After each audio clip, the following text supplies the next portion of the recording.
Yes, Garu. Yeah, yes, sir. Thank you, sir. Thank you very much, sir, for immediately accepting our invitation and for joining online for doing the evaluation of BTech Bio, sir. Thank you, sir. Okay, sir. Uh, okay, we'll start, sir. First batch. Yeah. Okay. Naraji, share your screen. Yes, ma'am. All the students, please introduce about yourself, your name and your roll number before presenting your contribution. Okay, sir. And Okay. also,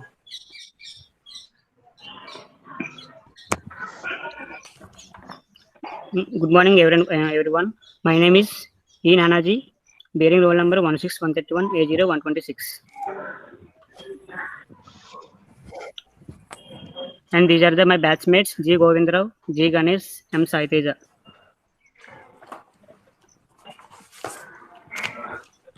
And we have done a project under the guidance of Nanaji, Dr. L. Venkat. Nanaji, Ma'am, keep your presentation in slideshow. okay, ma'am.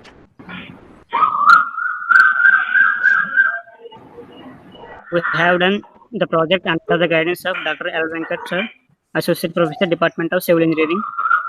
And our project title is Compressive Strength Prediction using ultrasonic pulse velocity and rebound hammer. Now my friend will continue about contents and about the project.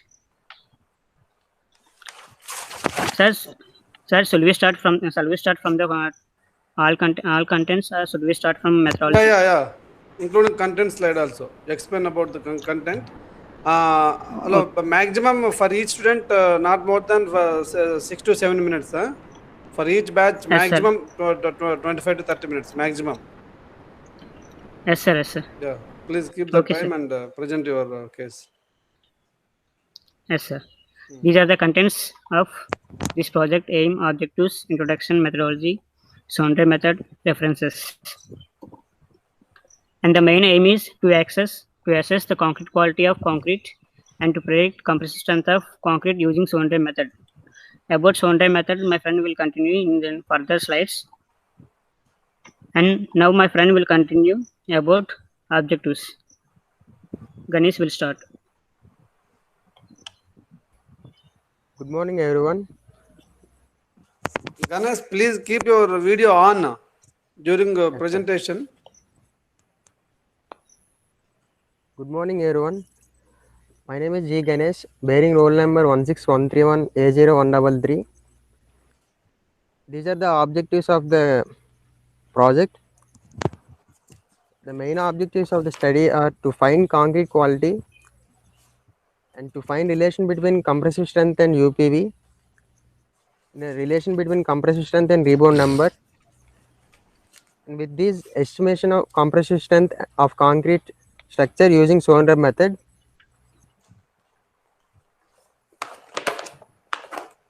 Next slide. This is the introduction of the project. Non-destructive testing methods are techniques used to obtain information about the properties of internal condition of an object without damaging any object, sir. Non-destructive testing is a descriptive term used for the examination of materials and components in such a way that allow materials to be examined without changing or destroying their usefulness.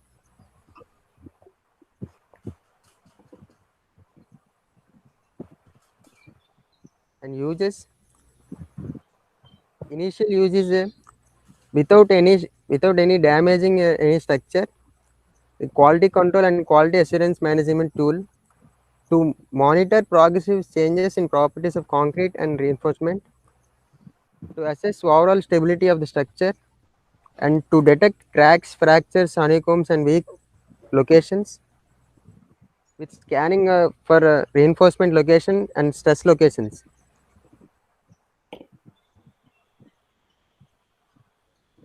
And this is the rebound hammer, and this rebound hammer, which is invented by Swiss engineer with M. Smith.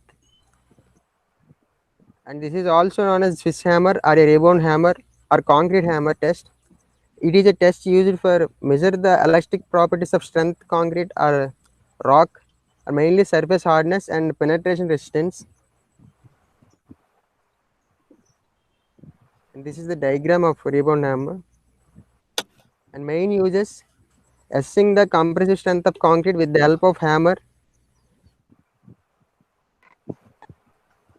suitable correlations between rebound index and compressive strength, and assessing the quality of one element of concrete in relation to another.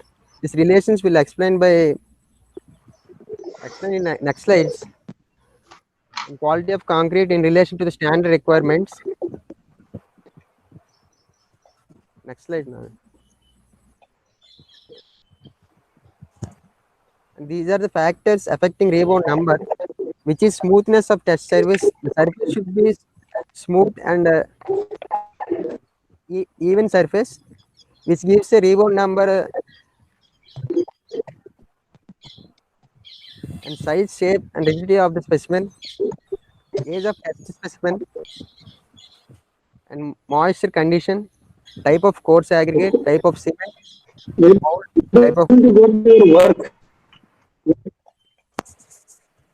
Ganesh, Work. Ganesh, Ask him to imagine. go to your results. Go to the work first. Go to the work. This introduction part is where? In your work. Nana,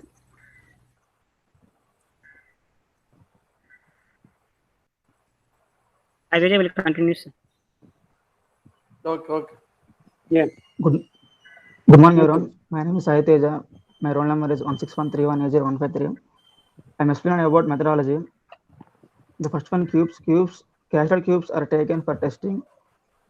Testing with UPV equipment on different surfaces of cubes and taking averages of elasticities. Rebound number is taken on an average.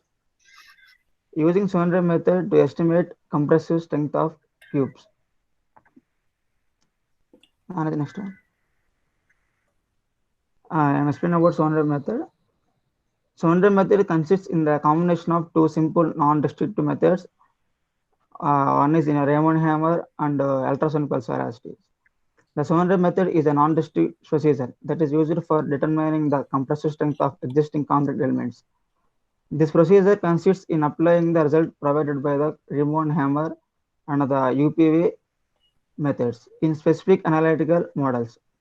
The Sondheim method consists in the The method was developed by Realm technical committees based on the research carried by Roman engineer. The next one. So the main advantages of Sondheim methods are by applying the Raymond hammer and UPV test methods, the compressive strength is evaluated at both surface and in depth levels respectively. The tests are rapidly carried out.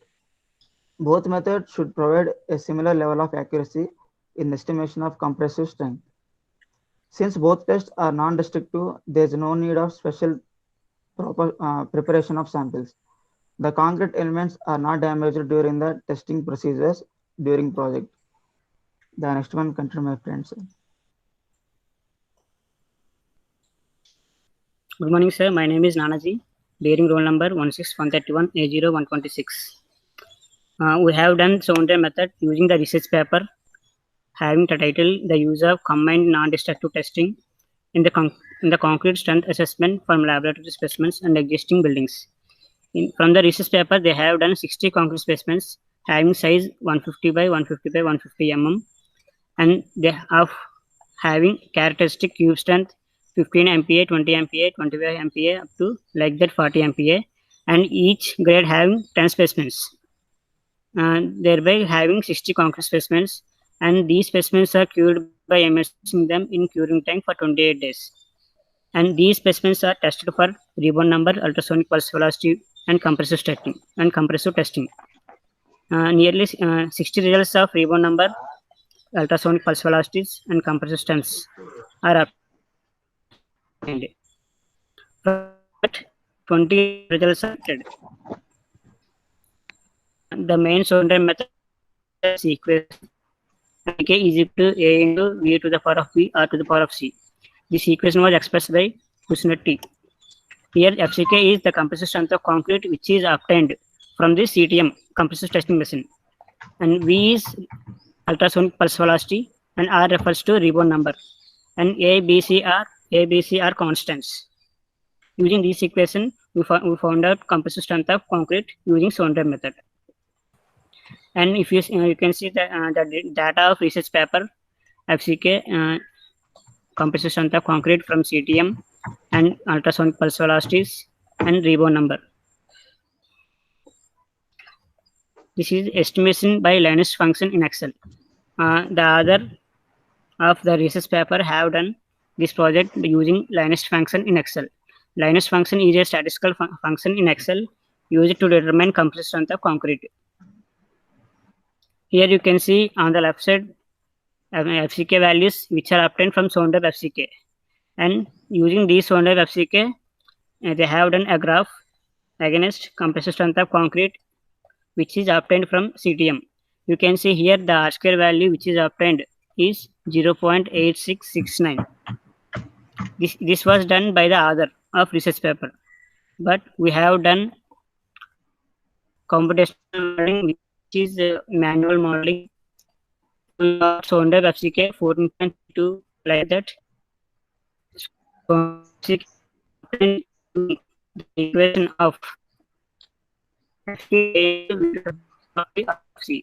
Suppose if you get this equation by applying natural logarithm, the equation will be ln FCK is equal to ln into A plus B into ln V plus C into ln R. Like that, as there are three unknowns, that's why we obtain three equations, and using those three equations we solved. Thus ABC constants are obtained. Using those ABC constants and substituting UPV velocities and rebound number, we obtained compressive strength of concrete. These are the on the left side you can see Sondheim FCK which are obtained by substituting constants, and this is the FCK from CTM. Then we draw a graph against compressive strength of concrete which is obtained from CTM.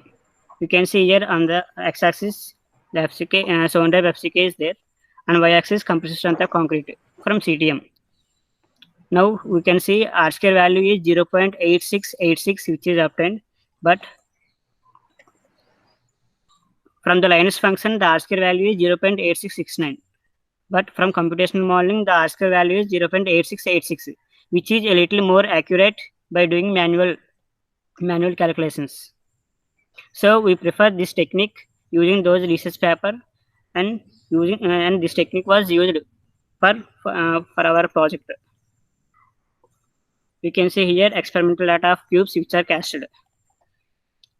Conventional M30, PEG 400, 1.5%, 1%.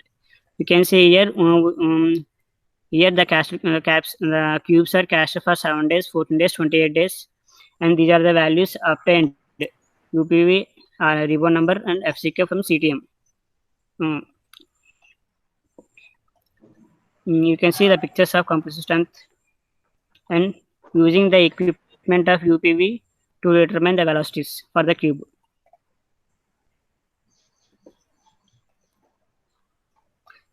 You can see here the UPV values which is obtained from the data, and FCK we have done a graph between UPV using only UPV and compressive strength. You can see here the R square value is 0.6942. It was obtained when UPV versus FCK is drawn. Here rebound number and FCK.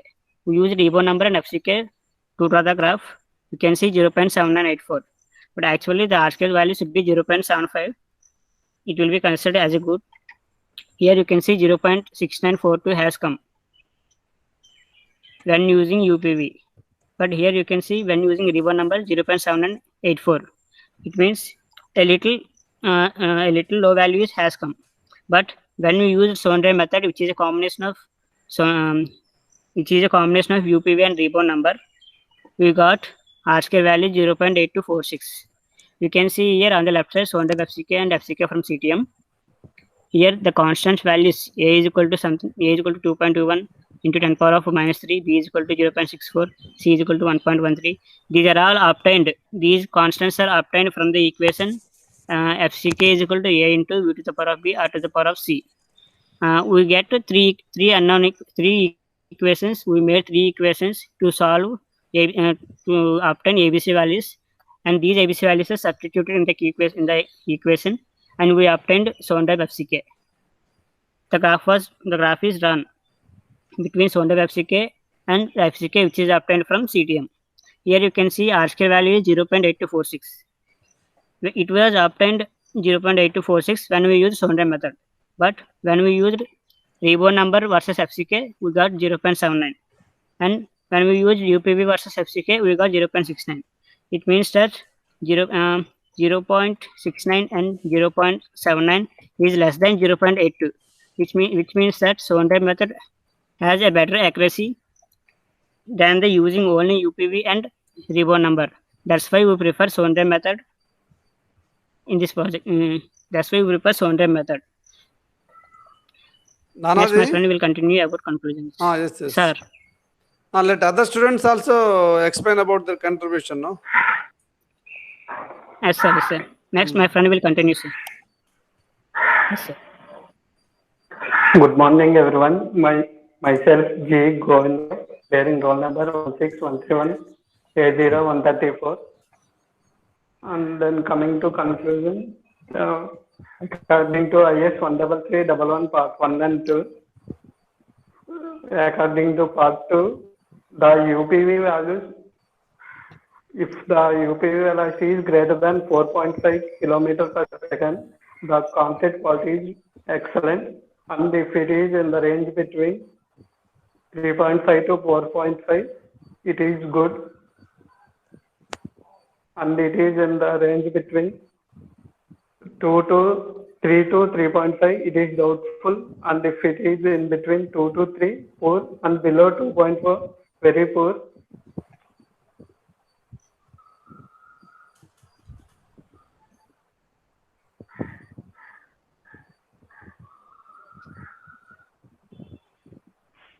Here the UPV value shows that which is all the UP values are greater than 4.5 km per second, which states that the concrete quality is excellent. Here we can see that the UPV values are all greater than 4,500 meters per second, which is the concrete quality is very good, excellent.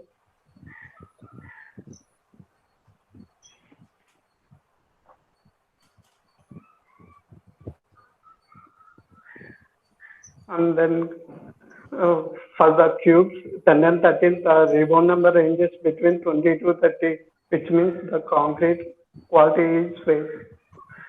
From the table, here we can see that the 10 and 13 number having the rebound number as 28. Here we can see that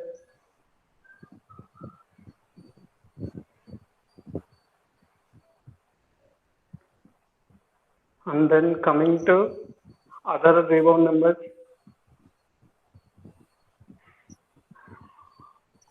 these are the table according to IS 13311 part 2. If the rebound number is greater than 40, it is very good hard concrete.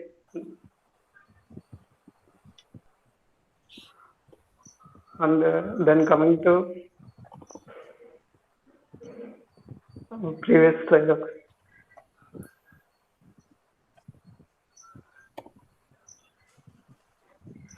From the table, the 20 other than 26 value, the remaining values of rebound number are in the range between 30 to 40.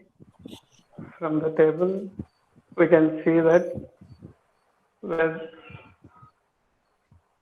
here we can see that except 26 value, remaining values are in the range between 30 to 40, which states that the concrete quality is good. And for the 26th value, the Rebound number value is greater than 40, which is very good, hardwood concrete.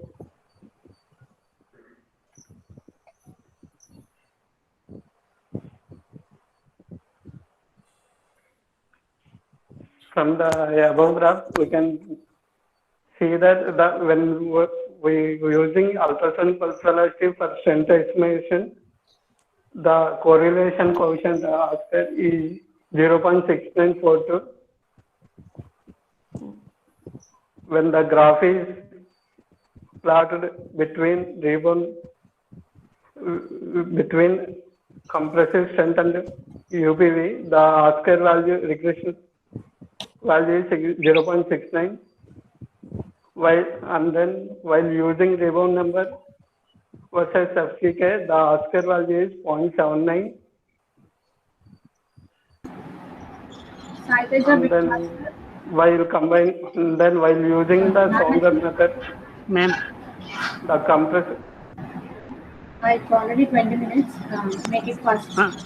yes, Ms. Gaur. Okay.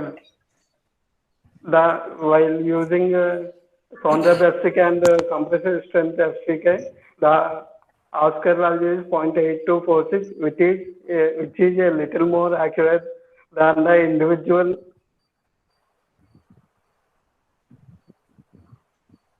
Here we can see that in comparison, combining the two methods by using the Saunders data, it gives a higher correlation coefficient, which is 0.8246. From that graph, we can say that the Saunders method has a greater accuracy than the previous two equations. What about Sai Teja? Did he present Sai Teja? Yes, sir. Yes, sir. He said about methodology. Alright. Okay. And these are the These are the references. references we have. Okay. These are the references we have used, and these are the websites we have searched for the references. Thank you, sir.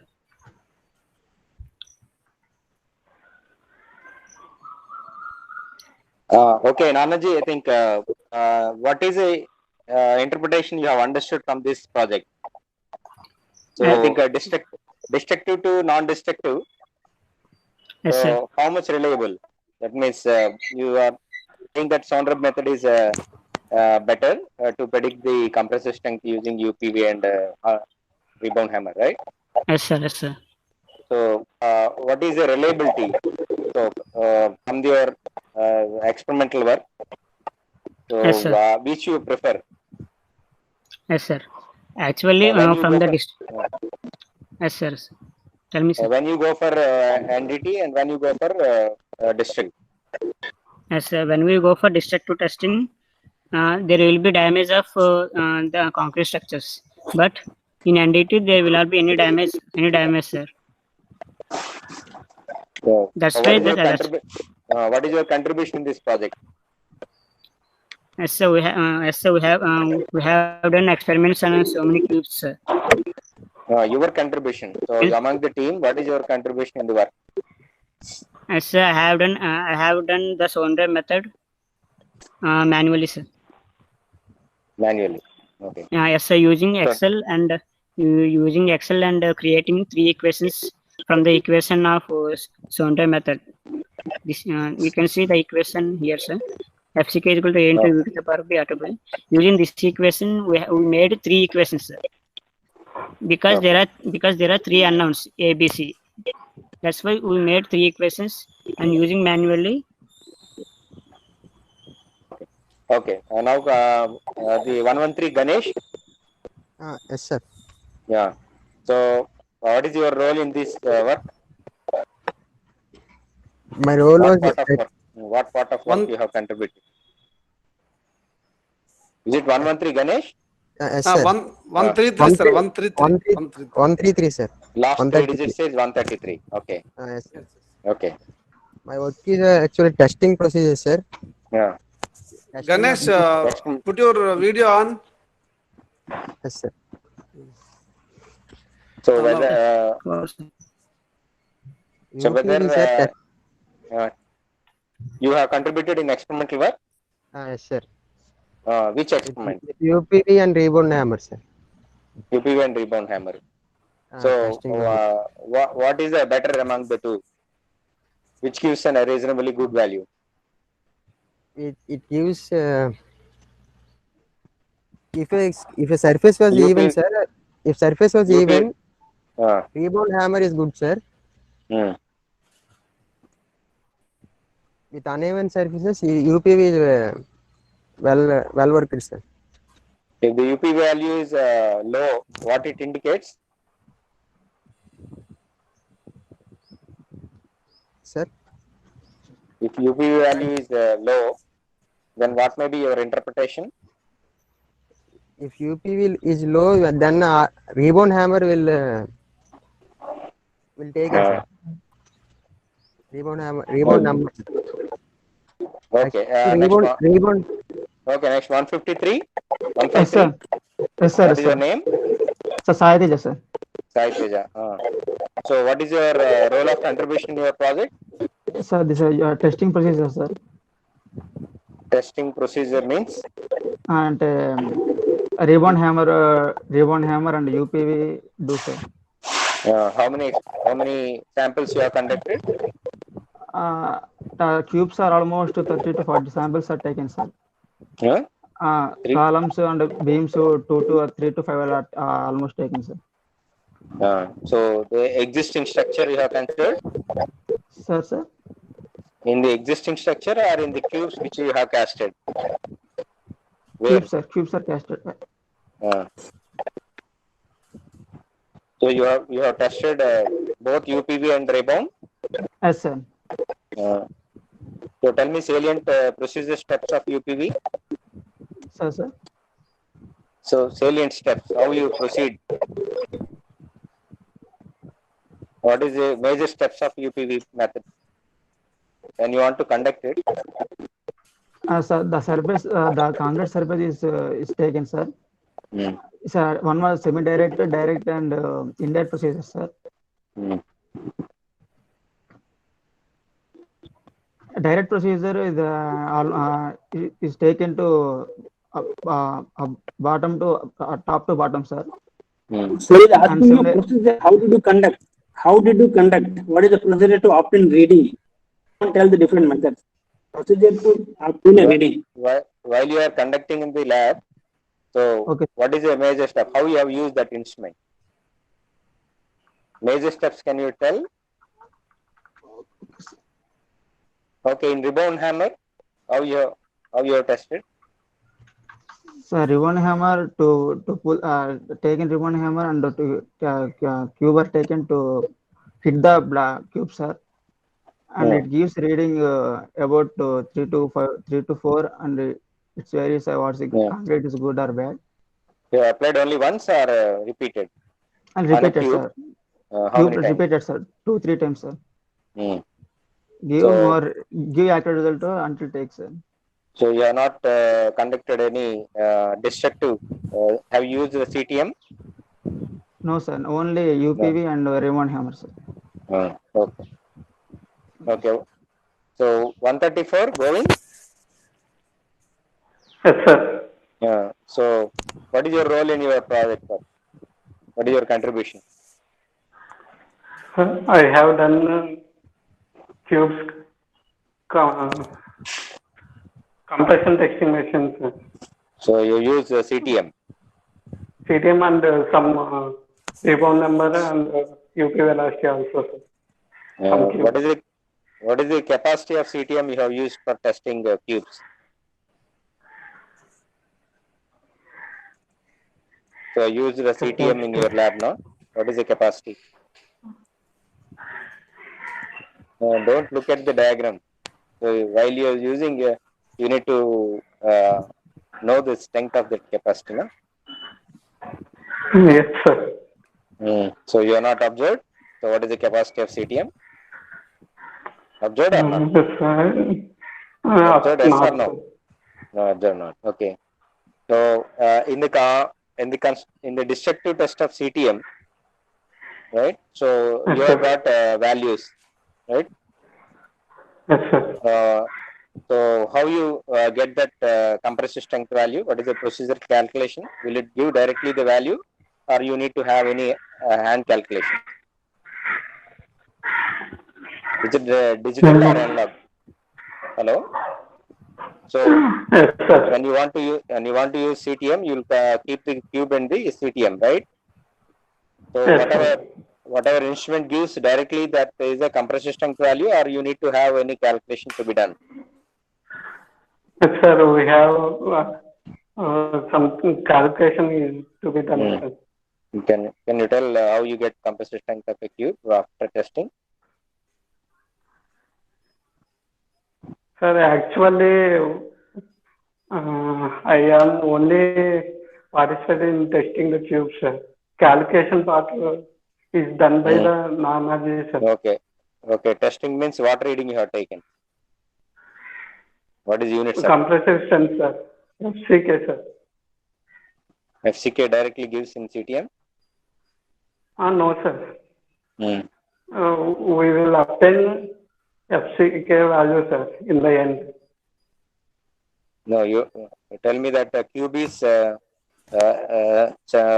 in the CTM, right? So you will be testing until it destructs or until it fails, right? Until it crashes. Yes, sir. Yes, sir. So suppose if it is cracks started and it has crushed, so what will be reading you will take? What is the units of it? The units are Newton per mm square, sir. Okay. Is there anyone not yet asked any question? I think these are the 4 members, or no, sir. Yes, sir. Four members. Four only, sir. Four, sir. Okay, I think all from my side. Okay. Yes, next sir. batch, I think we can start. Nanaji and team. Sir, Congratulations. thank you, sir.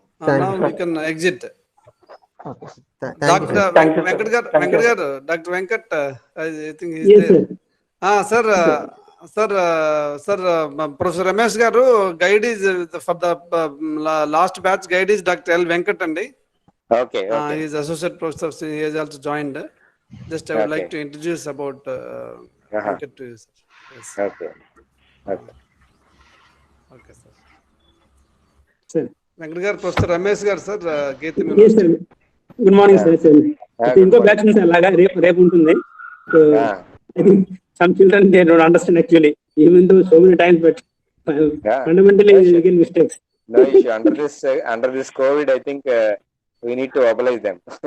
Yes. Yes, sir. Yes, sir. Okay, Very nice. Right. Thank you, sir. sir. We'll start the second batch, sir. Yeah. Yes. Thank you, sir. Okay, sir. Thank you, sir. Papa, sir, can I exit, sir? Yes, sir. You can exit. Thank you.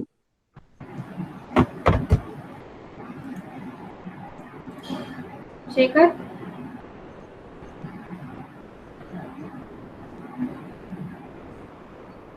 Yes, sir.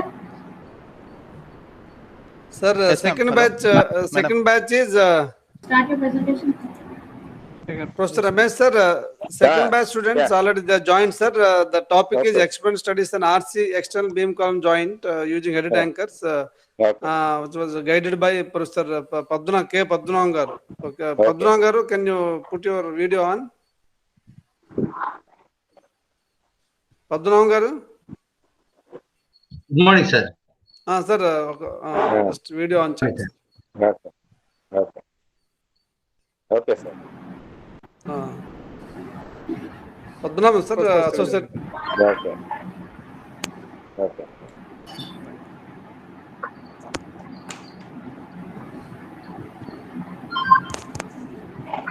Shekhar, please start your presentation. Yes, sir. Yes, sir. First, switch on your video and then introduce yourself, then start your presentation. Good morning, respected sir. Today I would like. Shekhar, switch on your video. Yes, ma'am. Video on check. Hello. Switch on your Video on check. Yes, sir. Yes.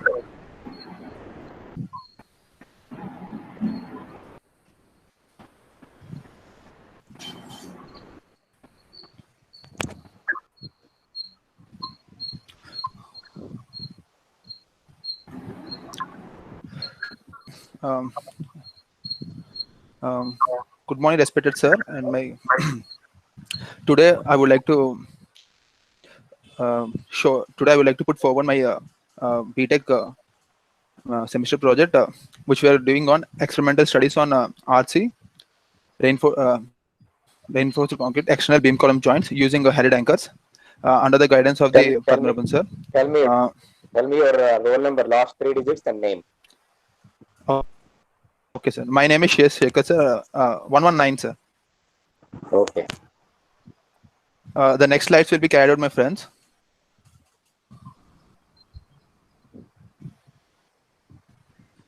Good morning, sir.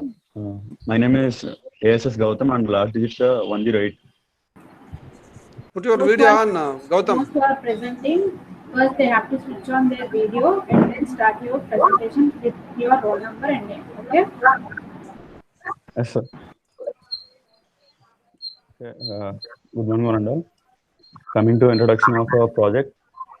The project main aim is to evaluate the performance of RC external beam column joint under different static load conditions and verify the joint. Keep your presentation slide mode. I mean, this share mode. I think the PPT is not visible. Sir, visible ga undi. Mark visible ga undi, sir. Sir, actually, Shekhar and 2 screens ఉన్నాయి, sir. One is presenting and other one is. Okay, now I'm getting it.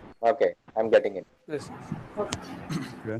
Under different static load test conditions and verify the joint retrofitting by using headed anchors. And coming to abstract, as we all know, beam column joints are the critical elements in RC frame structural system. So most of the failures are observed in the beam column joints only, while we check outside. So this Gautam, is due to speak loudly, Gautam. Speak loudly. Yes, sir. Yes, sir. Yes, sir. This is because of the inappropriate reinforcement detailing, and the constructability is issued due to the congestion, means traffic of the steel used and the cement, which is congestion of the reinforcement and the geometry of the joint. Next slides will be explained by my friends. Good morning, sir. This is Ujjwal, and my registered number is 146, sir. The object. What is your name? Ujjwal, sir. Kondala Ujjwal. Ujjwal. Okay. Ujjwal. Okay. Registration number is 146, sir. And coming to objectives, the main objective of this project is the reduce the constructability of issues in the joint core. And then the header anchors were introduced in this study, where the bond strength of the embedded bar in the core joint is much more greater than the hooked anchorage system. In this project, we have used 3 types of experimental beam column joints, and its performance is evaluated under the monotonic conditions. And then the suitable reinforcement detailing is provided in the joint to improve the ductile performance of joint. And then the cracks are observed in the joint sections, and those were retrofitted with the post installation of headed anchors and verifying the performance. And then next slide tell by my friends.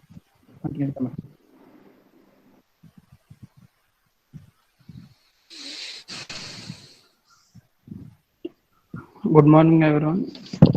Respected sir. My name is PKH, roll number 160. Coming to methodology, design, detail, and casting of reinforcement for external beam column joint. Repeat your name. 160 is your roll number, right? Yes, sir. Yeah. Kecher, Name? sir. Name Kecher, sir. Okay. Coming to methodology, design detail and casting of reinforcement for external beam column joint. The design of beam column joint is proceeded by using headed anchor system in spite of traditional hooked anchor system. After that, we test the beam column joint to evaluate shear performance. Retrofit the joint and re-establish testing program by post installation of a headed anchors. Coming to final step, evaluate the performance of retrofitted joint. The next slide is three-dimensional reinforcement. The details are shared by Shekhar. Good morning, sir. I have introduced myself earlier. This is the sample model of the project where we are going to cast the joints. This is a sample model. The dimensions are not real. Okay, just to show the models. This is the 3D sample view of the headed bars where you can see the four headed bars where we are replaced by the hooked angle system. This is a 3D view. This is the main project where we lie on.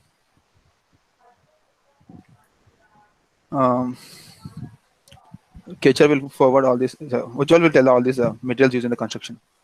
Ujjwal.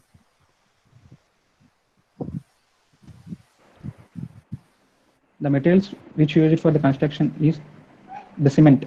OPC 43 grade was used, and then our mixed design is M25 mixed design. And then 20 mm coarse aggregate was used in this project, and then the river sand as fine aggregate is used. The steel which we used is 10 mm as main steel as used, and then 6 mm dia for stirrups, and following continued by the Shekhar. The work what we have done in the project is, I'll list everything. Finding the strength of the design mix by the casting the concrete cubes and cylinders, and then studying about the headed anchors and its application and advantages in the constructions, and designing the dimensions of the beam column joint where we want to cast, and estimating the materials that needed for the experimental. And also examining the test setup and it's working, like a loading frame, compressor strength testing machine. All this will be forwarded. In this project, we'll be casting 3 beam column joints with the different alignment at the steel joint, with the different alignment in the joint. One is the normal system where we are using the site, and the conventional system as per IS code, that is a hooked anchor system. And the third, which was proposing, is headed bar system, we are proposing in this project. These are the 3 categories where we casted all the beam column joints.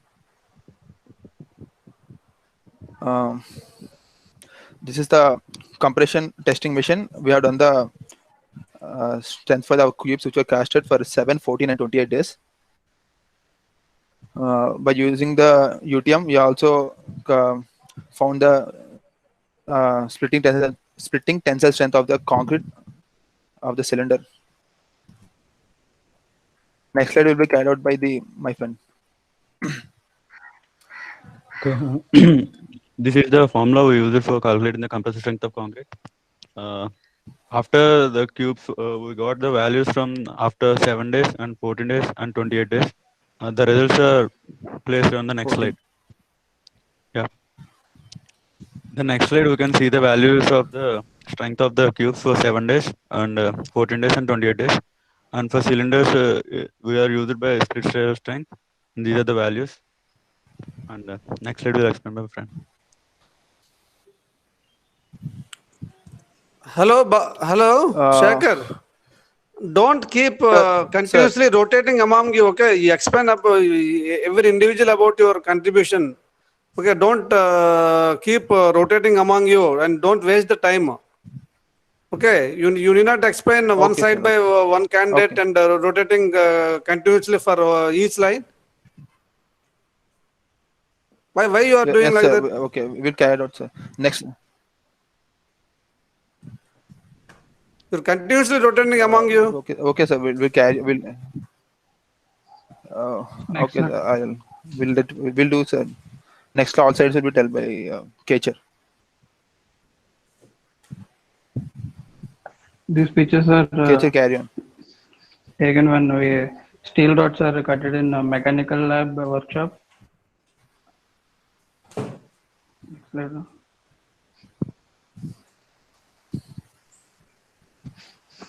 These are the reinforcement we used to cast 3 types of beam column joints. One with the traditional hooked bars and headed anchors, bended bars.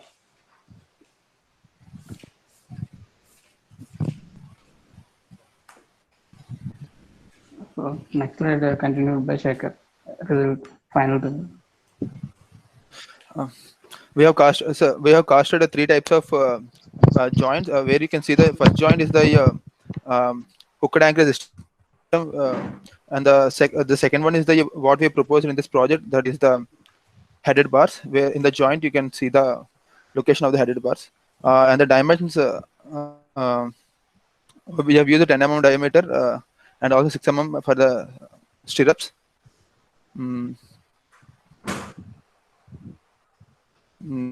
These are the casted cubes while doing the work.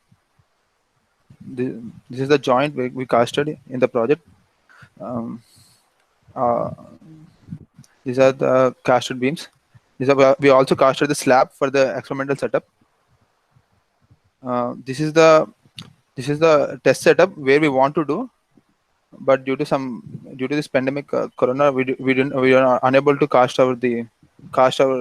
unable to do the test on our joint. But by taking the help of the software, we have conducted some results in the conducted some experiment in the software and found some solution for it. Result from the software for the joint we will casted.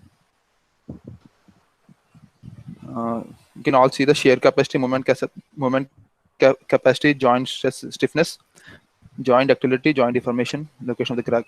By taking the help of our seniors, we have performed this analysis in the software Abacus, where BM1, BM2, BM3 all the discrete joint locations where we can see the stress for 3 beams. These are the shear capacity values. All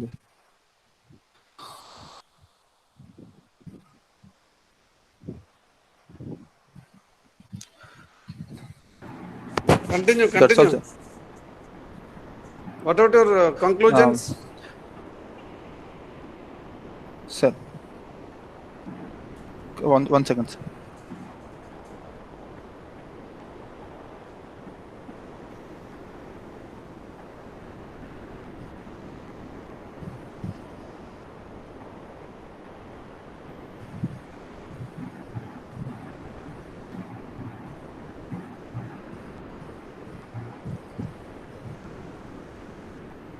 Well, coming to the conclusions, the testes for the discrete joint are observed in the the DM3 exhibits the highest ductility, where it is 1.37 at par with the monotic casted with joint of MCJ. This indicates the presence of headed bars, concave shear heads, and mechanical couples are much efficient to establish discrete joints in precast connections and improve ductility. So by using this by using the headed bars, the ductility also increases much forward. So it's better we can use this headed bars in the construction system.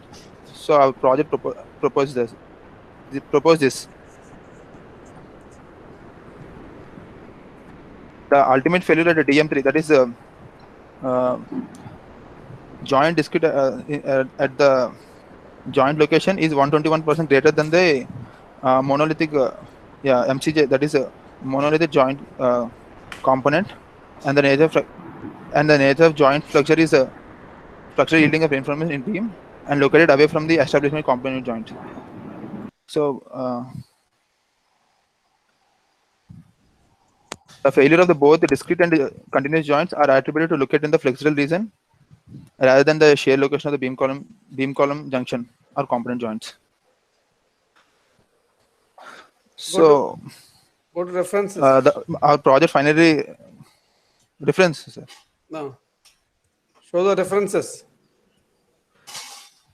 These are all these references, sir. Shekhar? Sir, madam. Actually, I have a doubt.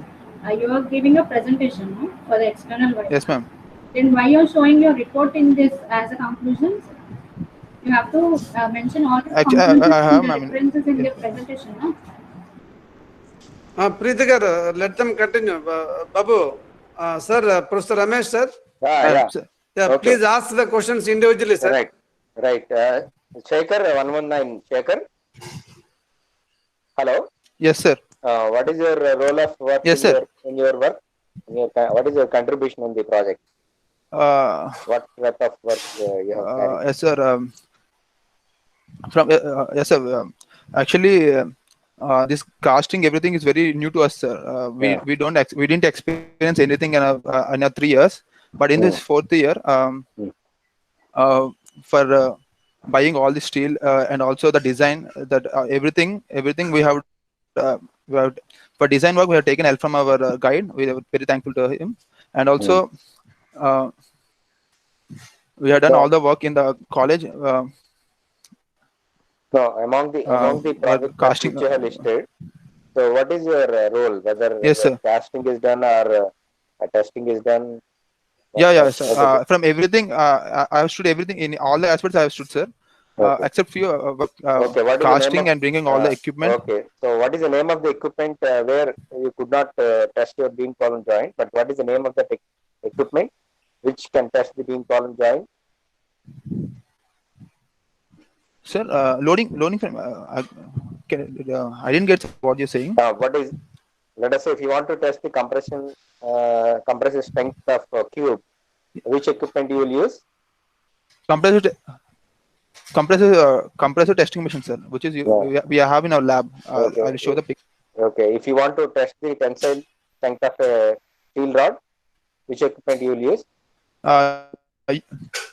We use the UTM, sir. By placing the rod in between the two there, we'll use this tensile strength. Similarly, this beam column joint, what is the name of that equipment? For beam column, that is beam column joint. We use the loading frame, sir. But actually, we casted all the beams, but due to some this. Okay. What is the capacity of loading frame? 1,000 tons, sir. 1,000 tons. Okay. Which, in our college, we are using 1,000 tons. Okay, no issue. Okay, next is over for you. Next is it 108 Gautam? Shekhar, it's 100 tons, not 1,000 tons. 1,000 kilonewtons. 100 tons capacity. Yes, sir. 1,000 kilonewtons. 1,000 kilonewtons. 10 kilonewtons is 1 ton. Okay, right. Yes, sir. So Gautam, so what is your role in this work? My role is testing of cubes, sir. Cubes for 7 days, 14 days, and 28 days, and the cylinders in the UTM machine and compressor testing machine. So, what is the grade of concrete of that cube?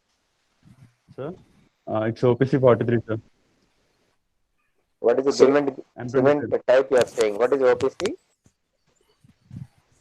OPC means ordinary Portland cement. What is the grade of cement? It's 43, sir. What is the grade of concrete of cube? It's M25, sir. M25. You have designed the mix or? Yeah, we have designed the mix, sir. So in that cube test, you have used the CTM, right? Yes, sir. So what is the capacity of CTM of equipment which you have used? Okay, so how you have calculated, how you got that compressive strength of a cube? Yes, sir. The instrument gives directly, or you need to have any calculation? No, sir. Instrument gives directly, sir. Instrument directly gives the compressive strength? Yes, sir. We have in simple formula that maximum load and by the area of the shipment, sir. This formula instrument will use? No, sir. we get the value, and My by question is whether the we instrument calculate. gives directly compressor strength or No, sir, from no, that sir. reading. No, sir. From that reading, we can get through this formula, sir. So, what is the units of compressor strength?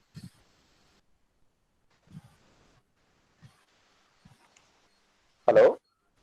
Gautam? Hello. Yes, sir. Newton per mm square, sir. You want to verify and tell? Okay. So that's all over. Next, 146, Ujjwal. Yes, sir. So, what is your role in your work? Sir, I have in the casting of cubes, and I have done for an casting of a cylinder and that case preparation. Okay, what is the fabric. difference? Okay, so cylinder you have casted and also you have tested, involved in testing? Yes, sir. So, cylinder you have tested in CTM or in which equipment? You have tested the cylinder? UTM, sir. UTM, sir. okay. So, what strength you have got? Is it compressor strength or shear strength or tensile strength? Which strength you got using UTM Sir, for cylinder? UTM. What you have tested? Sir, cylinder. Which tensile? Tensile.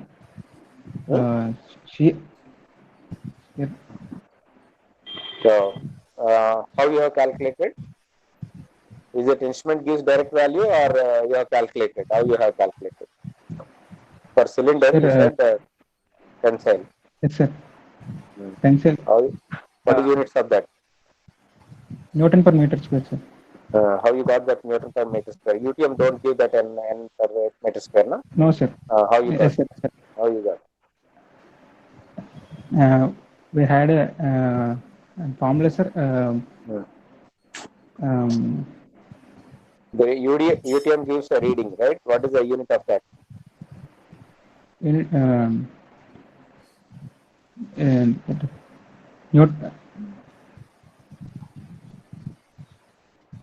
So you have not calculated split tensile strength of a cylinder. Sir, calculated that one, sir, but you don't remember. How many cylinders you have tested? 3 cylinders, sir. 3 cylinders. What is the size of it?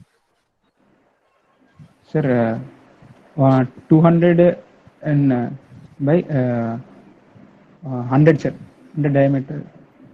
100 mm is diameter, 200 is the length. Yes, sir. Okay. Okay. So for you, next 160, what is your name? Kecha, sir. Kecha. Okay. So what is your role in your work, in your project? Coming to my role, casting and steel bars, sir. Steel bars means? Steel rods. What you have done with steel rods? We cut it in mechanical workshop and use it for metal. You have, I think, you have made a mesh of reinforcement beam column joint, right? Yes. So what are the diameter of main bar? Beam column both are same diameter. Main bars are same or different diameter? Same, sir. Same. Stirrup diameter also same? Stirrup different, sir. 6 mm and no. Beam 6 column mm. 6 mm plain or twisted? What is the grade of that steel rod? What is the grade of steel normally we'll use in the construction? M20.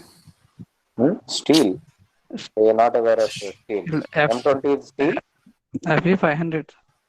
FE 500. Yes. What is that 500 means? 500 means 500 mm diameter. 500 millimeters. You are not aware of that steel grade. So you have put the reinforcement and you have filled the concrete, right? So yes, sir. in that beam column joint, when you are testing it, you are applying a load on column or beam, both? Beam, sir. Beam. Point load. The point load on the beam. Yes. So in that beam column joint, if it is to be designed, which should be failed first while designing beam column? The column failure is safe or beam failure is safe? And compared to both, or both has to fail simultaneously? Compared to. Okay. Have you heard about development length?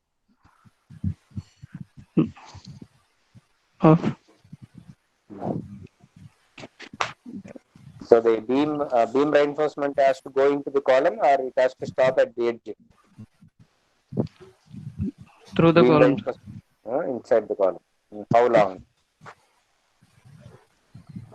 Random or any code provision is there?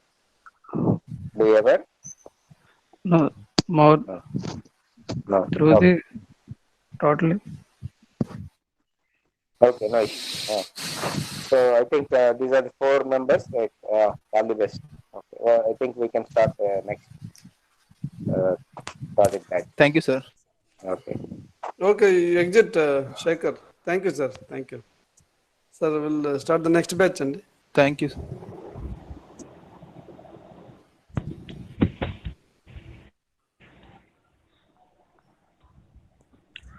Hello. Yeah, good morning, ma'am. Share your screen and introduce about yourself. Yeah, okay.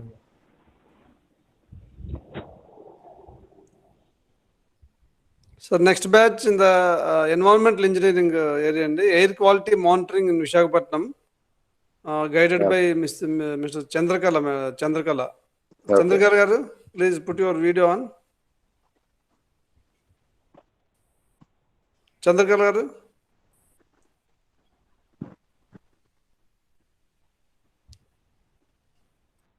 Sir. Okay. Video on Chandra, sir. Just I would like to introduce about you to our external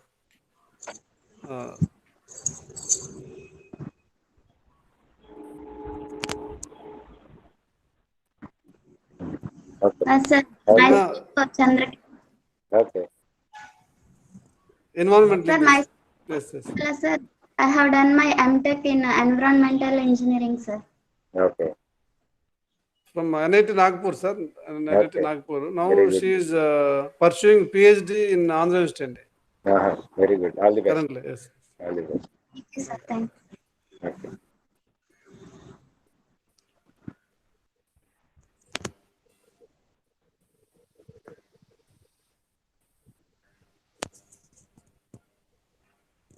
Good morning, everyone.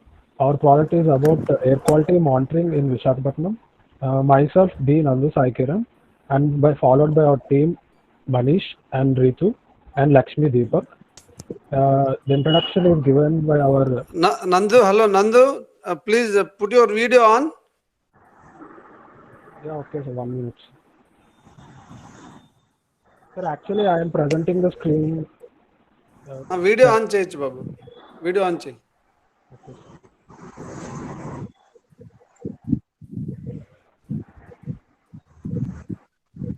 No, there is a video icon.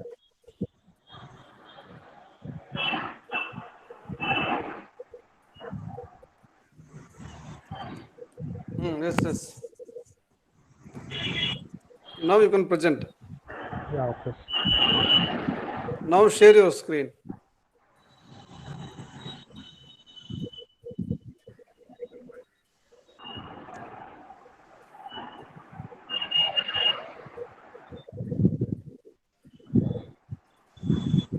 Yeah, our project is about air quality monitoring in Visakhapatnam.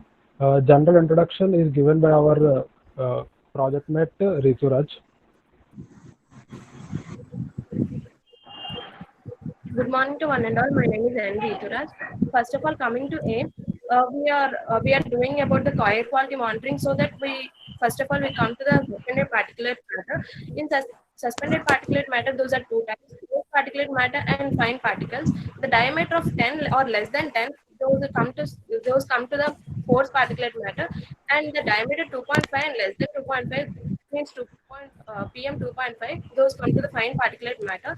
Our aim of the project is to monitor the suspended particulate matter and gaseous level, which affects the environment and human in the environment. And we selected the Vishakhapatnam. And coming to methodology, we have selected few highly polluted areas in Vishakhapatnam for doing survey, and later on we measure the concentrations, and we using the air quality monitoring equipment, and in each area we measure for at least for each 24 hours, and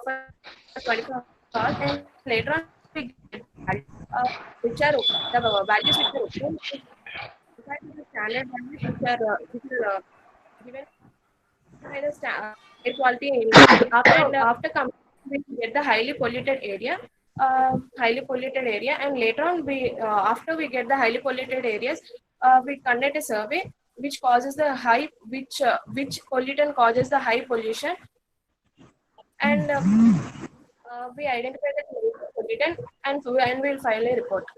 And these are the instruments which are used for the air quality monitoring. First one is the respirable dust sampler and fine sampler, and later on which the gases is tested using the gaseous pollutant sampler. Later on Manish will explain about the process of the equipment.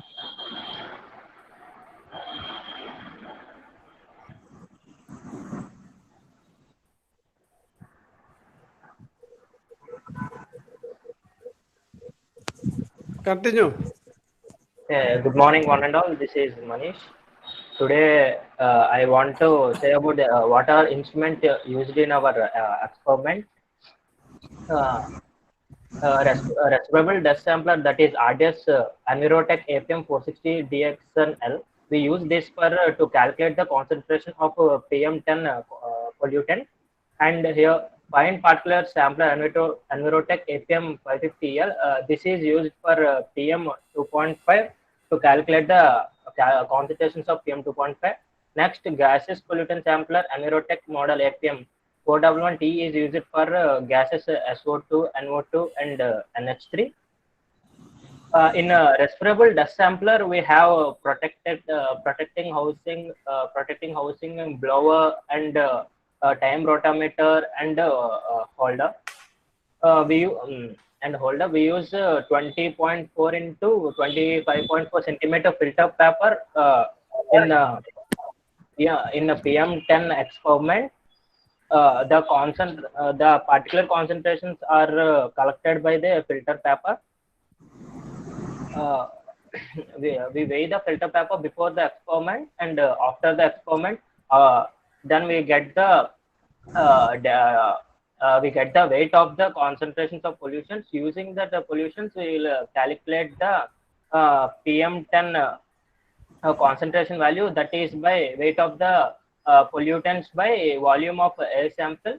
By using this formula, we get the PM10 concentrations value by using the same process, that is gravimetric method. We calculate PM 2.5 and PM10. These are the instruments we used at Gyanapuram and Mindi and 9 other areas. Next, collected data. After experimenting and calculating the PM10 and PM 2.5 SO2 NO2 values, we tabulated for every month, and at last annual average for every pollutant, 5 pollutants are taken at each area. Next, SO2 NO2 for all. Next, we also collected what are the sources for pollutants like PM10, PM 2.5, and SO2, NO2, and SO2, NO2, and NH3. These are the areas we surveyed. Surveyed briefly areas. What are the effects causing in that? What are the effects of particulate matter and the sources of particulate matter. We can see Gyanapuram and Pedagantada areas due to the heavy industries and improper roads. There is more particulate, suspended particulate pollution. Next. We collected sources and their effects on plants, environment, and health. So we described here what are the sources and effects of this pollutant matter, that is PM10, PM2.5, SO2, NO2, and NH3 on plants, environment, and health. Next will be continued by our teammate Nandu. Yeah, coming to calculations, now this size of PM10 and 2.5 are calculated on the basis of this. The 24-hour survey is conducted for every 8 hours. Means the 8 hours implies the change of filter paper for every 8 hours, sir. In this, here RSPM refers respirable suspended particulate matter, and in the same sense, non-respirable suspended particulate matter. Means 3 shifts of tests were conducted along with the change of filter paper. These average flow of rate, these are the designations of that instrument, which we have to set them manually and calculated. And according to that, we can obtain the 24 hours data in this format. Now coming to this formula, the air pollution index API here gives in this it's API equals to 1/5 summation of all the pollutant matter that we are obtained. Yeah, here it shows the calculated values. In this, the API is collected and calculated according to the formula. And out of these 9 station points, Gyanapuram shows major API value which is more than 75. And these are the standard values of respect to pollutants, means SO2 50, NO2 40, NH3 100, and the rest goes like that. And the remaining results and discussions were continued by our mate Deepak. Sir, very good morning, sir. This is Lakshmi Deepak. Put your video on, Deepak. Yes, sir. Yes, sir.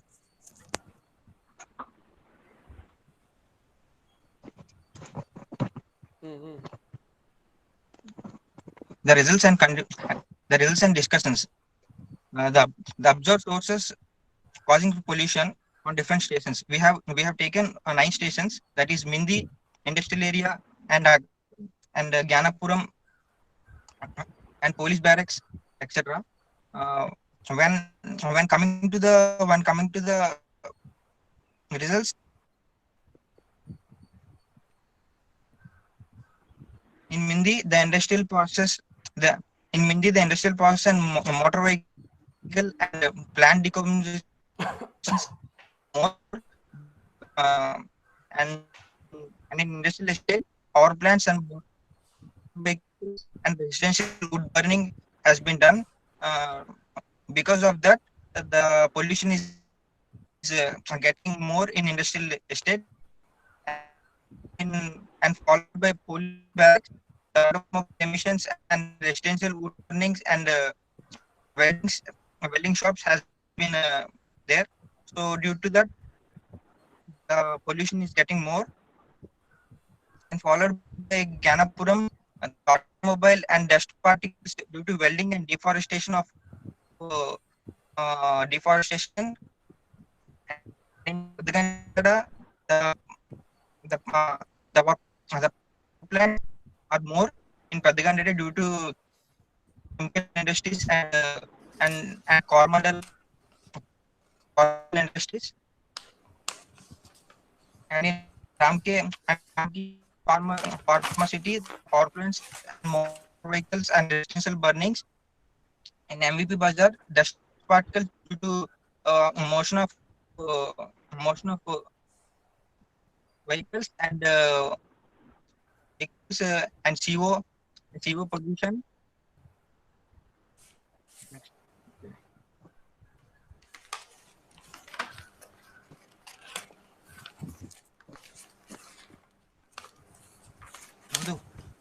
Next slide.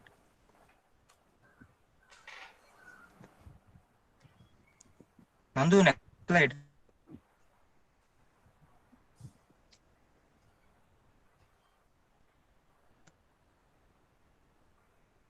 As you see here, the air quality rating scale as followed by the air pollution control board.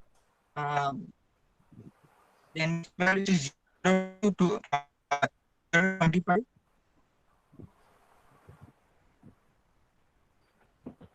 Next slide, Nandu.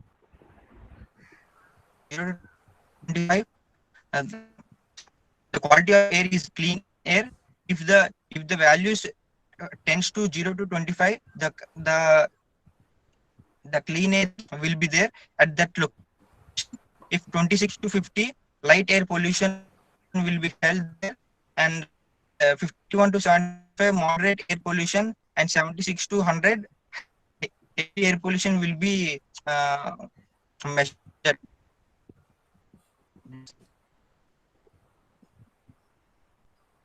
Obtained results was industrial estate.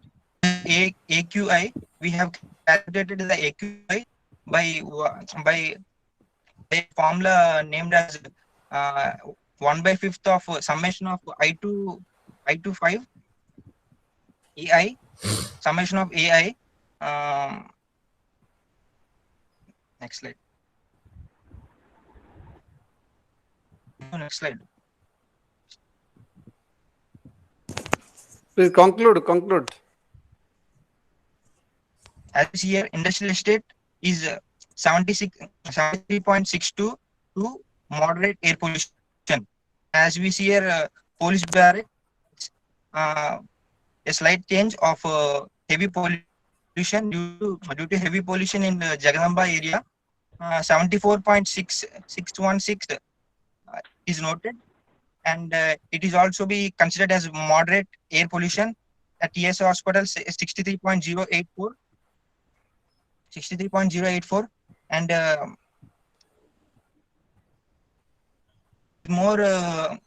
more pollution because of rail tracks and coal trains which have come from many states, and flow of railway engines. Many of the pollution is occurring there, and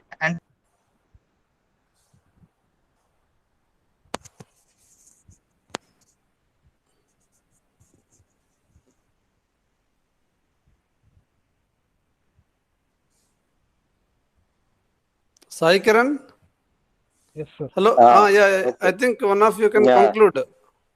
Yes, sir. Yeah. I think outcomes is sufficient. What is the conclusion? I think okay. Now I think we understood. Kiran 104.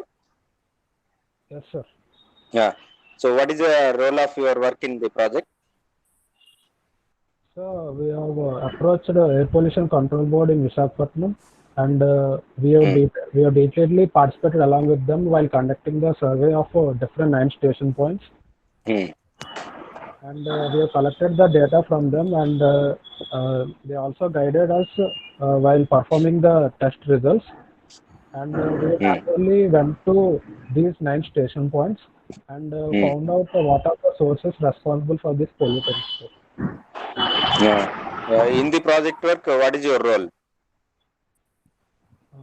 My role coming to, I have done the calculations work and surveyed these 9 station points. Calculation means you have calculated API or what calculation? AP index value calculations I have done, sir. No. Okay. So how you got API? In that API, which is contributing more? You have tested 5 parameters, right? Yes, so API is leading to high because of what is a more weighing factor? Sir, Gyanapuram stands means it has a more API value, sir. Means it is about 75, It is because of which component is more? API means, let us say, if oxygen is 90%, API is more, or what is the interpretation? Means, sir, particulate matter refers to more API, sir. Means the suspended air particles present in the air. Which what is, are the major chemicals in air? Sir, it's ammonia, oxygen, and nitrogen.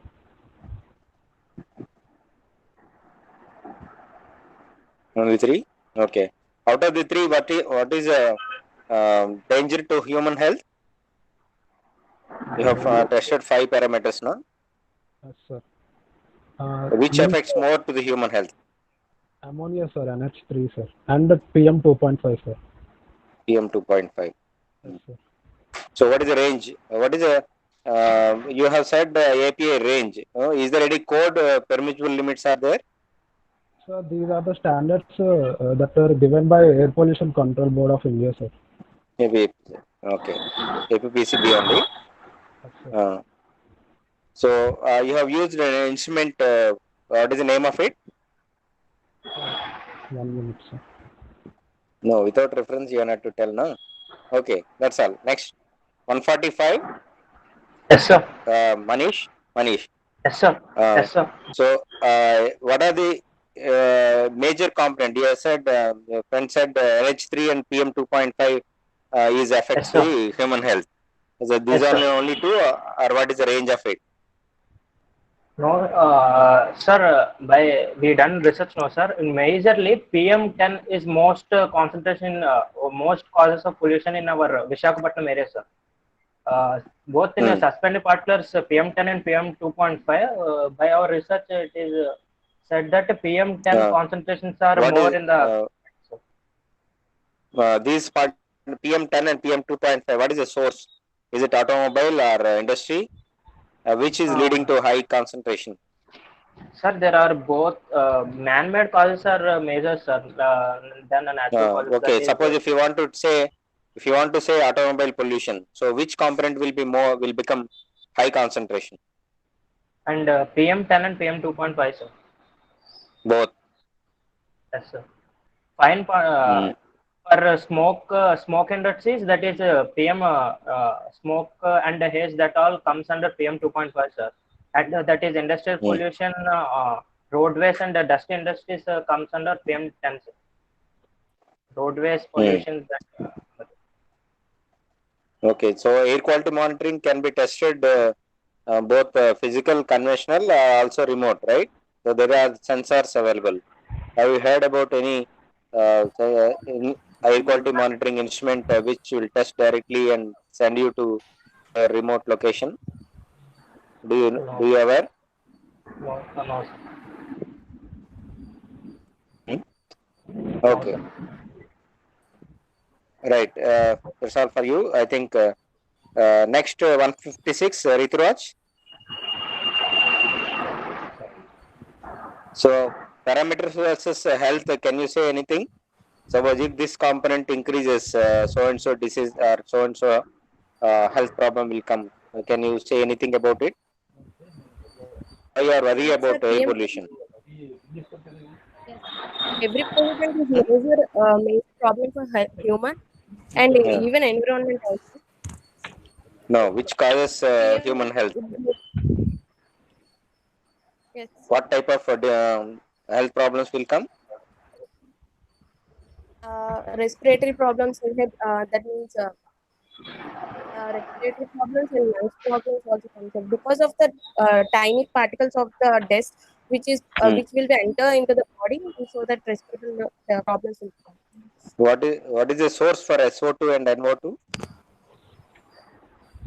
Industrial sources.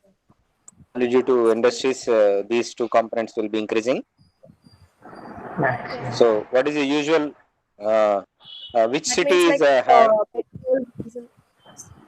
in India? Which city is highly polluted? Are you aware? Okay. So no prompt from others. Okay. The next 139.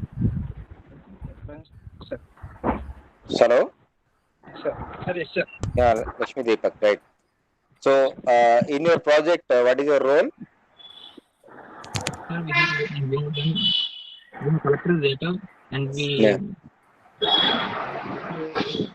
calculated the. How many instruments you have used for testing in? Sir, 3, sir. How many number of 3 samples? 3 instruments. Yes, sir. So 3, sir. 3 instruments.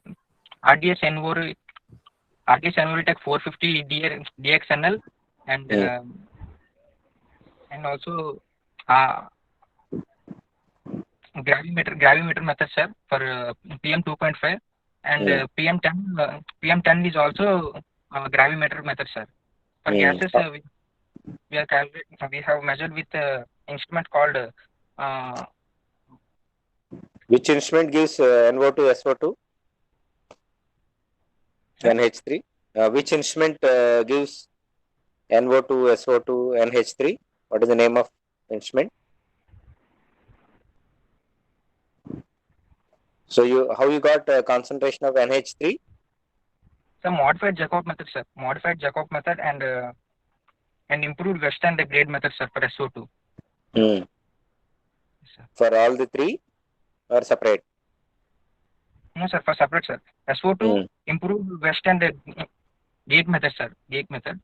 And modified Jacob and Hodgkinson method for NO2, sir.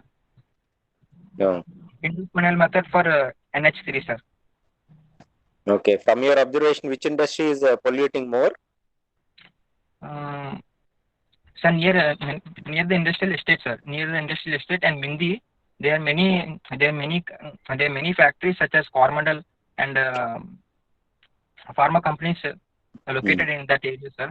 Because of that pollution, many of the health issues are coming only in these areas only, sir. Like lung disease, like lung thrombosis and lung cancer, and also many issues has been arriving due to the only for the issue of companies which have been located here, sir. Many of the people are living also has been affected due to these companies, sir. For the pollution. Okay. Yes, sir. Right. All the best. I think we can start next batch. Thank you, sir. Thank you, sir. Thank you, sir. Good. Sai Kiran and the team, congratulations. You can left now. Okay. Thank you. Thank you. Congrats. Yes. Thank you, sir.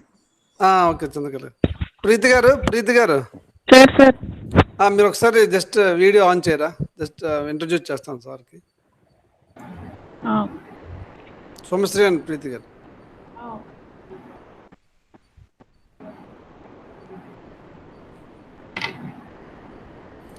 sir these are our coordinators, sir, project coordinator, Professor Ramesh, sir.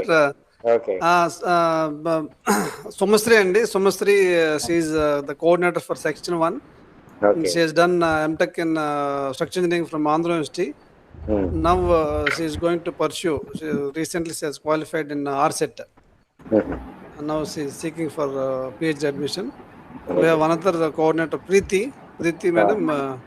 She did MTech from Geotechnical Engineering, ME from Geotechnical Engineering from Andhra University. Now she is doing PhD also from Andhra University.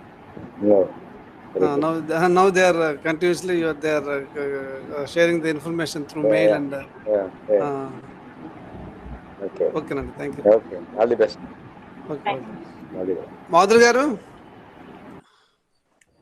Madhuri. Good morning, sir. Good morning. Sir, next batch we have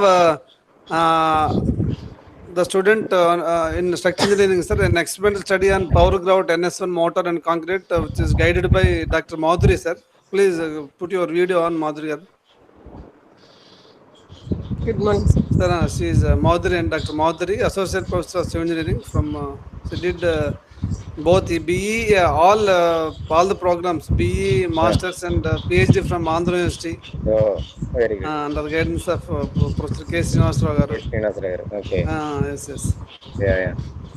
Also she is the gold medalist from BTech, UG program from Andhra University. Very good. Yes. Congrats. Thank you, sir. Yeah, I think the fourth batch students can start their presentation.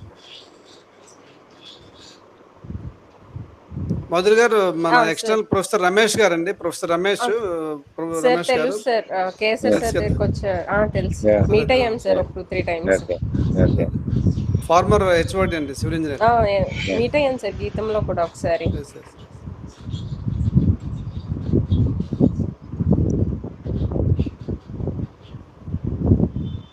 Start చేయమన్నారు sir. Start చేయమనండి. Aditya start చేయండి. Please introduce, Babu. Every student introduce about yourself and okay. Please continue for your contribution continuously. Okay, for 5 to 6 minutes, explain about your contribution. Then after all the four students' presentation, sir will assess. Okay, sir will ask some questions. Okay. Okay, for each student. Yes. Good morning to one and all. This is M. Harshvardhan, and we are here to present our project on experimental study on PowerGrid NS1 motor and concrete. And we have done under the guidance of Dr. G. Madhuri Madam.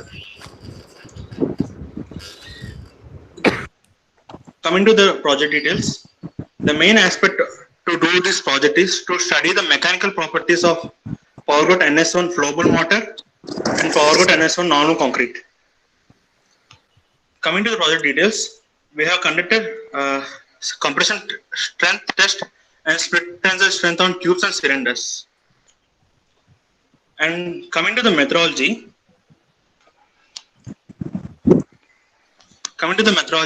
we have casted tubes and cylinders for 1 day, 3 days, 7 days, 28 days, and 56 days. And tested under compression strength test and split tensile strength test. These are the figures, photographs taken while fixing the molds.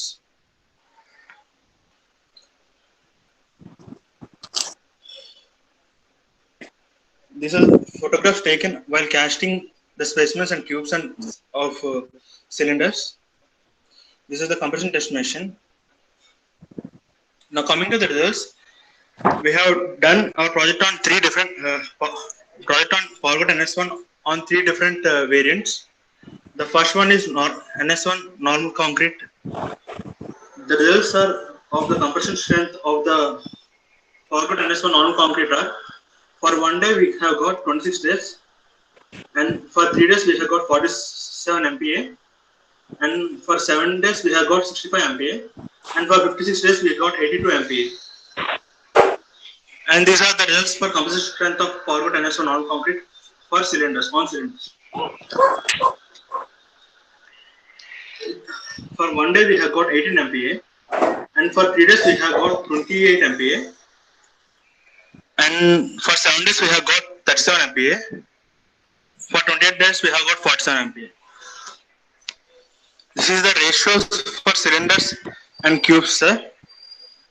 For 1 day we have got the ratio of cylinder cube of 0.7, and for 56 we have got 0.65. These are the graph results. You can see the for NS1 normal cubes have got high strength compared to the cylinders. And further it will be continued by Aditya. Good morning everyone. Myself C.H. Aditya, and now I am going to say about the further results. Now coming to a second variant, that is NS1 flowable concrete. We have again conducted the compressive strength test on cubes and cylinders. The compressive strength has achieved very high in the initial phase itself. The 1 day strength is 32 MPa, the 3 day strength is 52, and the 7 day strength is 70, and for 56 days we have got 95 MPa. And now coming to the cylinders that we have casted, these cylinders are of dimensions 75 mm dia and 150 mm of height. Similar to the compressive strength above, the 1 day strength of the cylinders is 20 MPa, and the 3 days is 30 MPa, the 7 days is 40, and for 56 days it is 64 MPa. And now coming to the ratios. the ratios of the ratio of compressive strength with respect to cube and of cylinder and cube has varied from 0.57 to 0.68. The ratio for 1 day is 0.60 and the ratio for 56 days is 0.68. Now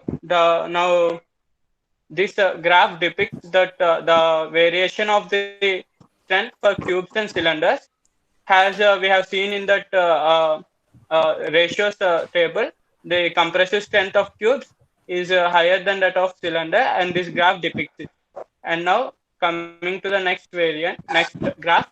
So this graph is actually the comparison between two variants, that is NS1 normal and NS1 flowable.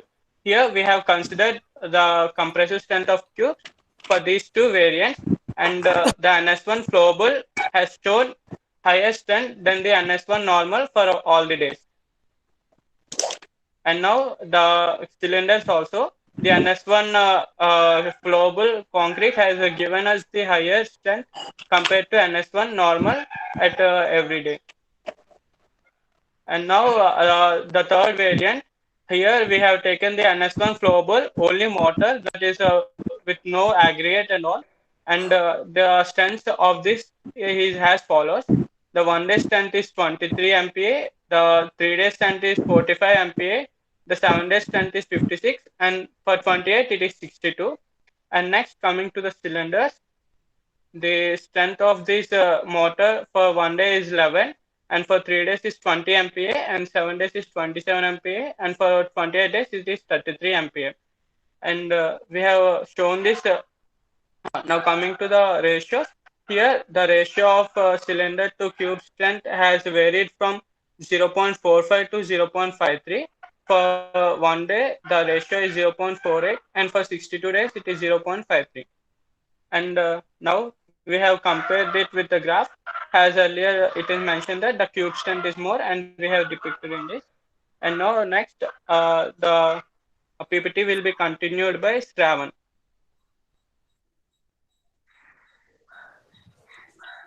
Good morning, sirs and madam. Good morning, one and all. Myself, D. Shravan.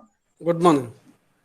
These are the various results of splitting tensile strength of power growth NS1 normal concrete. Now, for 3 days, 4.53 MPa. For 7 days, 6.23 MPa. And for 28 days, 7.93 MPa. Now, coming to the second variant, splitting tensile strength of power growth NS1 flowable concrete. For 3 days, 4.53 MPa. For 7 days, 5.65 MPa. For 28 days, 10.60 MPa. Now coming to the last variant, that is splitting tensile strength of power growth NS1 flowable motor. For 3 days, 2.16 MPa. For 7 days, 5.3 MPa. And for 28 days, 6.7 MPa. Now comparing the splitting tensile strengths, this graph shows the comparison between the NS1 flowable and NS1 normal concrete, and it shows NS1 normal concrete has greater than the NS1 flowable motor. And next slide will be continued by Sampath. Good morning, everyone, sirs and madams. I am Sai Sampath Reddy. Coming to observations from our project, it has been found that the rate of strength development in 1 day is extremely high. That is almost 50% of strength is attained in the first 3 days only. It is rapid between the first 3 days. From 7 to 28 days, the rate of strength development is reasonably very good. Within the first 3 days, only 50% of the strength is attained, and within 7 days, more than 75% of the strength is attained. Coming to the conclusions from our project, coming to the first variant, power growth NS1 normal concrete. In case of cubes, the increase in the compressive strength from 1 to 3 days is 80.76%. From 3 to 7 days, it is 38.29%. From 7 to 28 days, it is 12.3%. In case of cylinders, the compressive strength between 1 to 3 days is 66.66%. And for 3 to 7 days, it is 33%. And from 7 to 28 days, it is 17.5%. Coming to the next variant, it is NS1 flowable concrete. In case of cubes, for 1 to 3 days, the increase in the compressive strength is 62.5%. For 3 to 7 days, it is 42%. And from 7 to 28 days, it is 30%. In case of cylinders, the increase in the compressive strength is 62% for 1 to 3 days. For 3 to 7, it is 42%, and for 7 to 28, it is 30%. Coming to the final variant, it is NS1 flowable motor. In case of cubes, the compressive strength which is attained is 95% in the first 3 days. From 3rd to 7 days, it is 24.4%. In case of 7 to 28 days, it's 10.1%. In case of cylinders, the compressive strength for 1 to 3 days is 81.8%. For 3 to 7 days, it's at 35%. And from 7 to 28 days, it's 22.2%. Here are the references that we have taken and have done our project. Next. Okay, I think Thank you, sir. then Aditya, I think what is meant by power growth and what is its contribution in the increase in strength? Sir, this power grout is the material that is developed by the Ultratech, sir. This grouting material has additional fillers and adhesives to gain it early strength. The It is an NS means admixture. Is it an admixture? No, sir. It is a powder type grouting grout. So what are the in the concrete usually the cement, sand, aggregate. In addition to this, you added this? No, sir. Here we have only taken this mixture and we have not added any fine aggregates. For 2 of it, we have added coarse aggregate, and for mortar, we just use the powder itself. Repeat again. Sir, what are the material you have used in making a concrete cube? Sir, for NS1 normal concrete and NS1 flowable concrete, we have used this powder and coarse aggregate itself, 20 mm and 12 mm. And for that, and for this NS1 flowable mortar, we have not added even coarse aggregate also, sir. Only this grout powder is sufficient. So fine aggregate is not there. Sand is not there. No, sir, not there.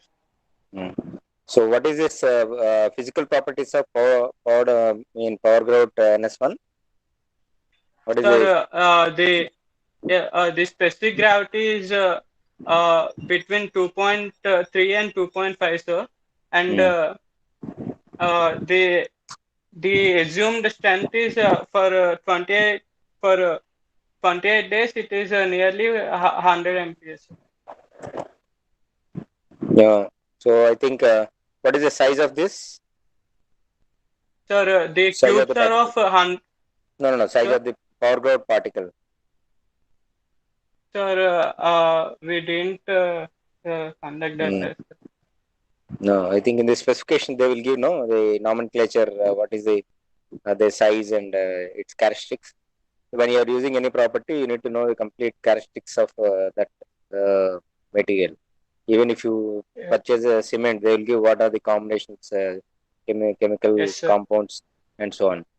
So you are saying power grout is contributing to increase the strength, right? Yes, sir. So you have tested up to 56 days. Is there any reason for it? No, sir. There is no specific reason, sir. We wanted to test for 56 days. For the NS1 flowable motor also, we have casted for 56 days, sir.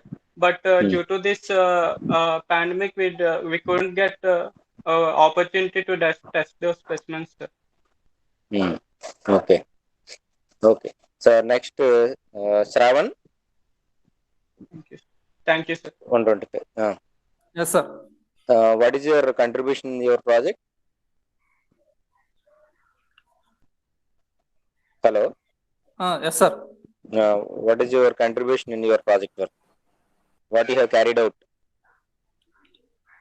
We have carried out the compressive strength of testing of compressive strength of tubes and cylinders. Compressive strength of cylinder? No, sir. No, sir. Cubes, compressive strength of tubes and splitting tensile strength of cylinders. How you have got split tensile strength of a cylinder? What is the procedure you have followed? Splitting tensile strength of concrete is coming across the way which splits across the vertical diameter of the cylinder. What is the size of the cylinder and axis is vertical or horizontal? Axis is vertical and the size of the cylinder is Do you 150 know mm, axis? 150 mm height and 75 mm diameter, sir. 75 mm diameter and 150 height. Height, yes, sir. So height is vertical or height is, I mean, that length of the cylinder is vertical or length of the cylinder is horizontal? Vertical, sir, vertical.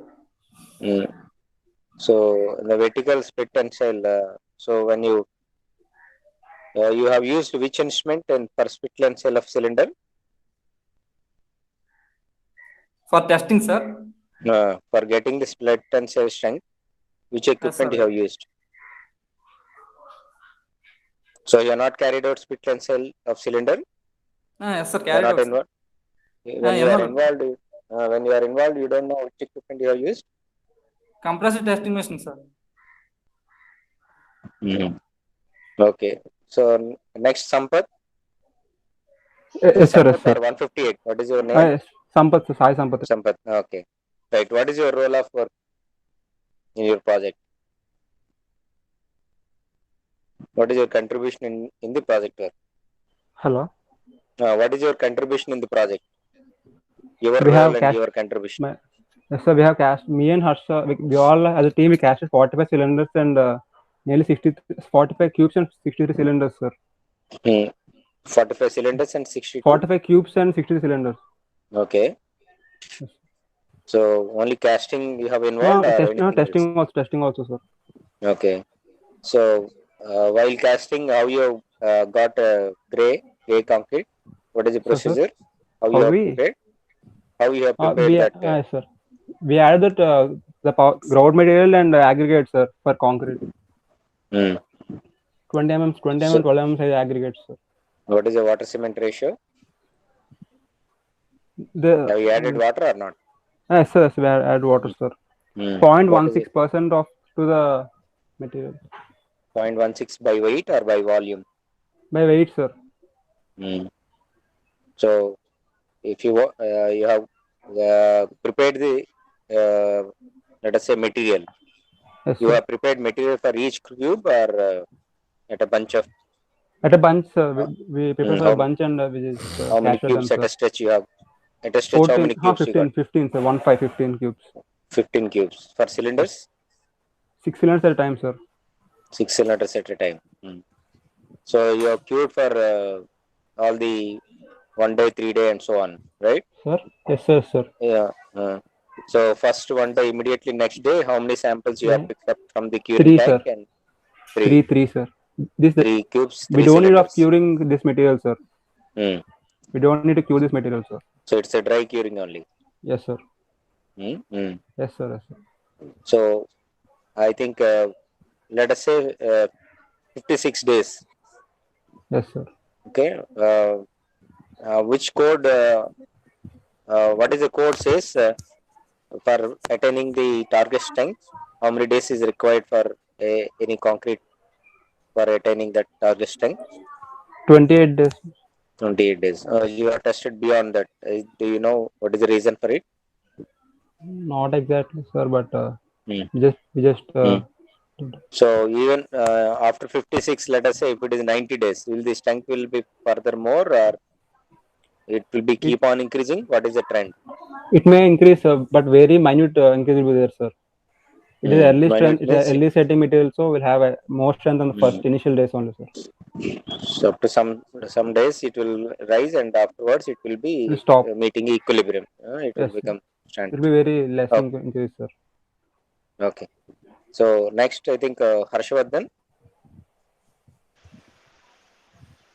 156, Harshvardhan.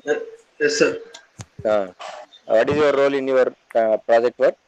Sir, my contribution to this project is I have purchased the materials, aggregates, and I have measured the aggregates required for the mixer, aggregates and grout mix and water, sir. Only purchase? Yeah, and I have casted it also. So what is the cost of power grout? 650, sir. 650 per bag? Yes, sir. 25 kgs bag. 25 kgs bag, 650. So So what is the additional advantage? The cement, what is the cost of cement bag? 25 kg bag? Probably 300, sir. 300 to 400. Based on Okay, the so more company. than, so it is almost double the cost. Okay, so what advantage sir. it is getting in? Sir, only one advantage, sir. But it is economically, it's not useful. So if it sir, is not economical, what may be the advantage? For quick setting, sir, I mean, when we have less time. Can you give any example? Less time availability for setting? Sir, tile marking, tiles fixing, sir. Tile fixing. Yes, Only tile fixing power grout is sufficient. And when we get minute cracks, sir, and when shrinkage happens, this is a non-shrinkage. When compared to cement and power grout, so it looks same or particle size is smaller than that cement, or can you say anything? It's maximum it's same, sir. It's look like cement only. The chemical properties only changes or physically same?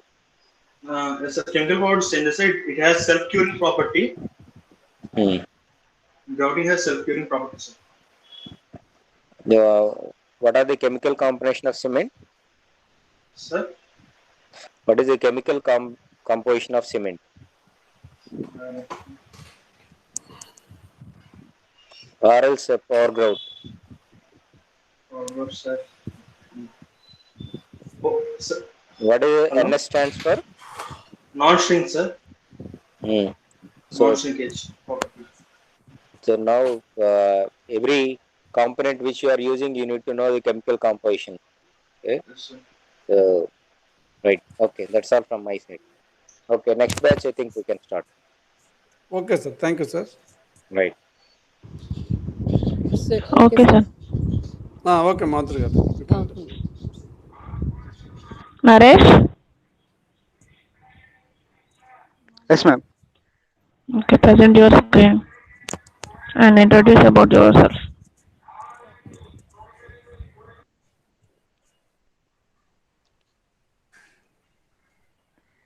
Even a screen share.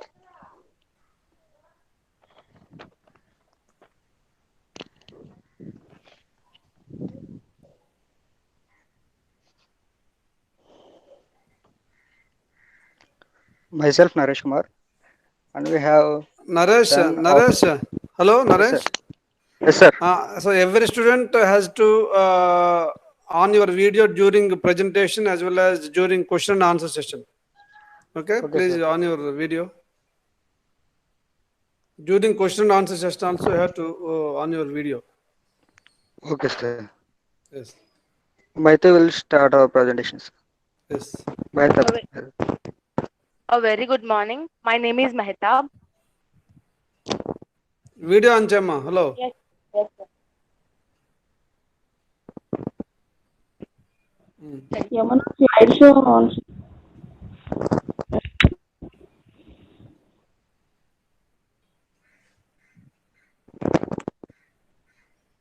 Start. A very good morning. My name is Mehtab.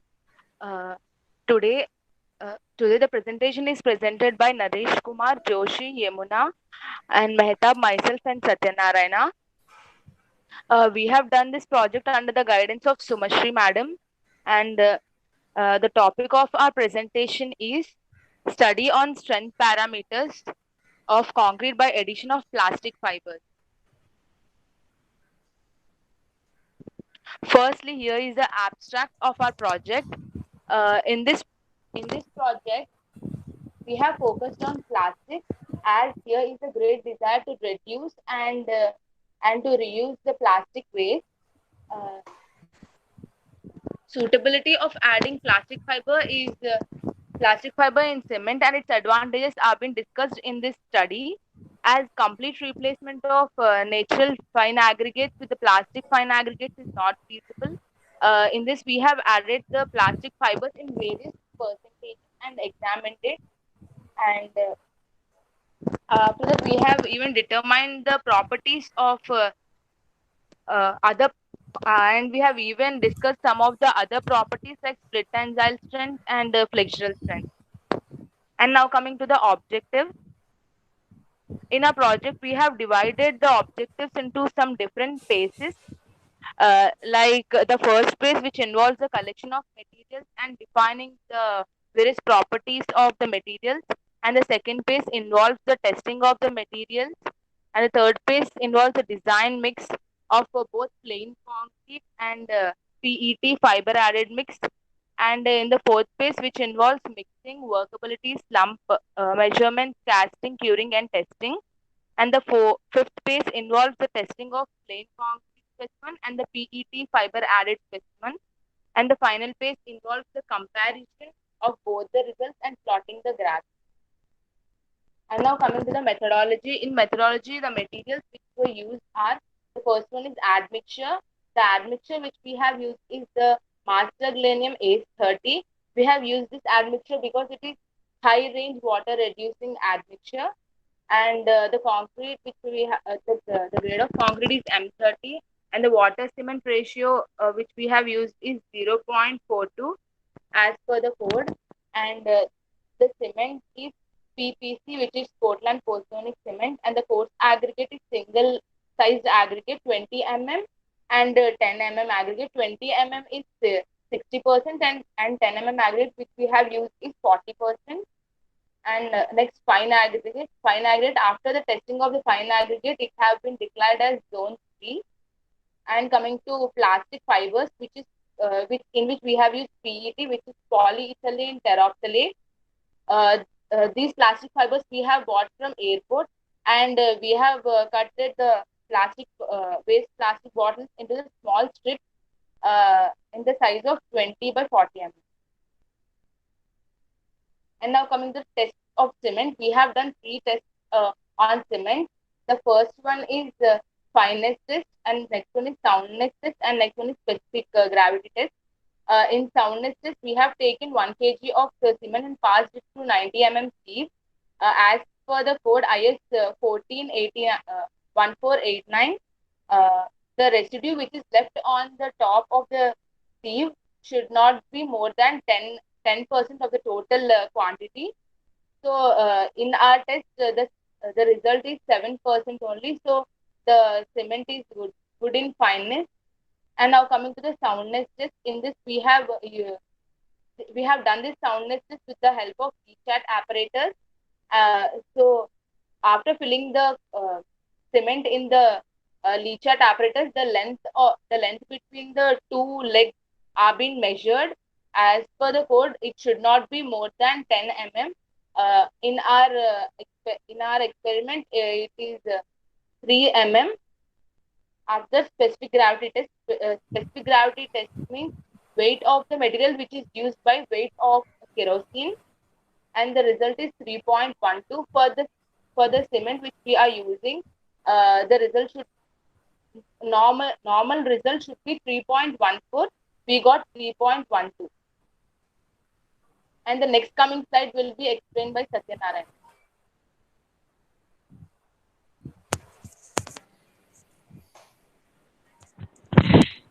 And a test on fine aggregate, we conduct a test on fine aggregate. First one is specific gravity test, and second one is fineness modulus.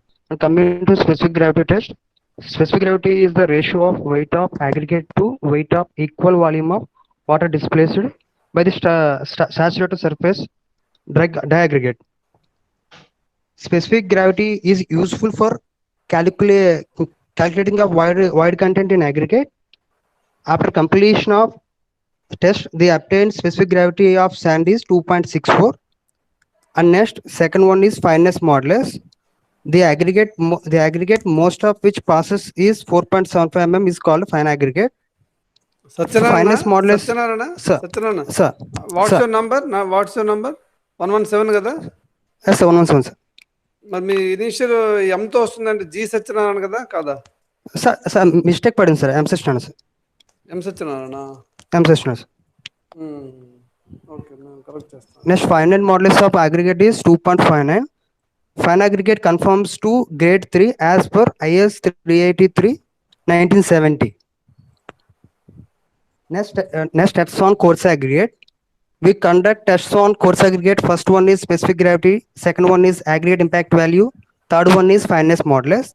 Coming to specific gravity, taking 2 cases of aggregate and thoroughly wash to remove the finer particles and dust particles. The specific gravity obtained for 10 mm 2.74, for 20 mm 2.82.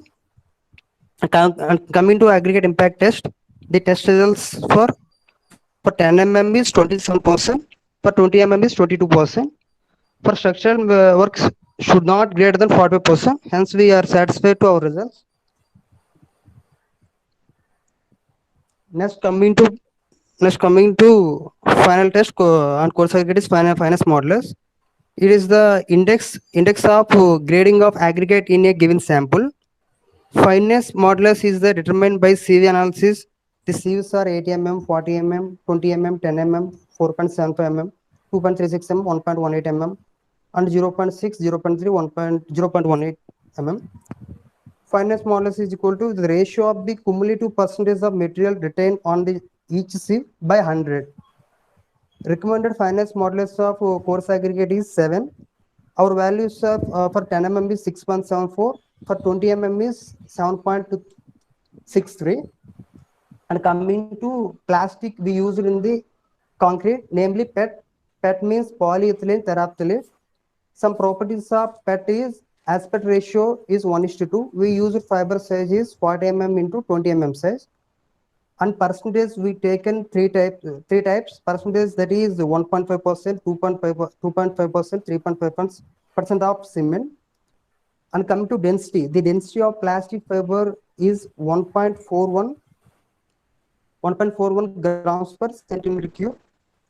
And coming to melting point, the fiber melted around greater than 250 degrees Celsius to 260 degrees Celsius.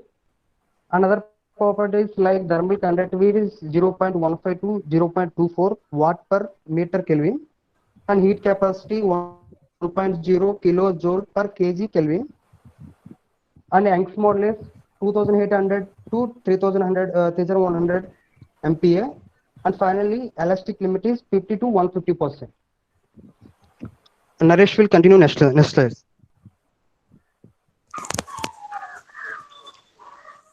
Myself, Naresh Kumar. Coming to the procedures. Number. Hello. Naresh, what's your number? L105, sir. 17105. Yes.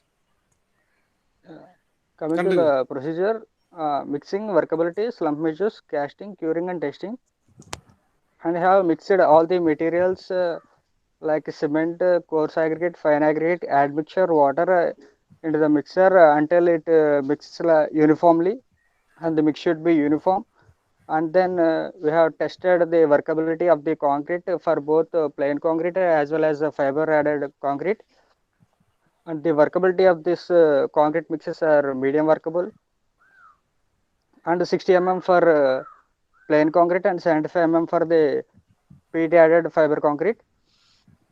And next coming to casting, and we casted both the plain concrete as well as fiber added concrete in the cubes, cylinders, and prisms, and vibrated in the table vibrated for 30 seconds. And we have the total number of specimens for plain concrete is 27, and fiber added concrete is 81. And we have cured in the curing tank up to the sample specimen surface. And we have, and next coming to testing, we have tested both the compressive strength test for plain concrete as well as fiber added concrete in the compression testing machine. And the next one, these were the test values for 7 days, 14 days, 28 days strength for plain concrete, and the maximum value for 28 days strength should be 30.81 Newton per mm square. And also for the PET fiber added concrete, We have tested for 7 days, 14 days, and 28 days strength for the cube, and the maximum value attained is 34.85 for 2.5% of plastic mix for 28 days strength. And these were the compressive strength graphs for 7 days, 14 days, and 28 days strength, and the maximum value attained at 28 days strength of 2.5% of plastic, that is 34.86 Newton per mm square. And then further slides will continue by our teammate Joshi. Good morning, sir. My name is Joshi. My roll number L101, sir. We have conducted 2 tests.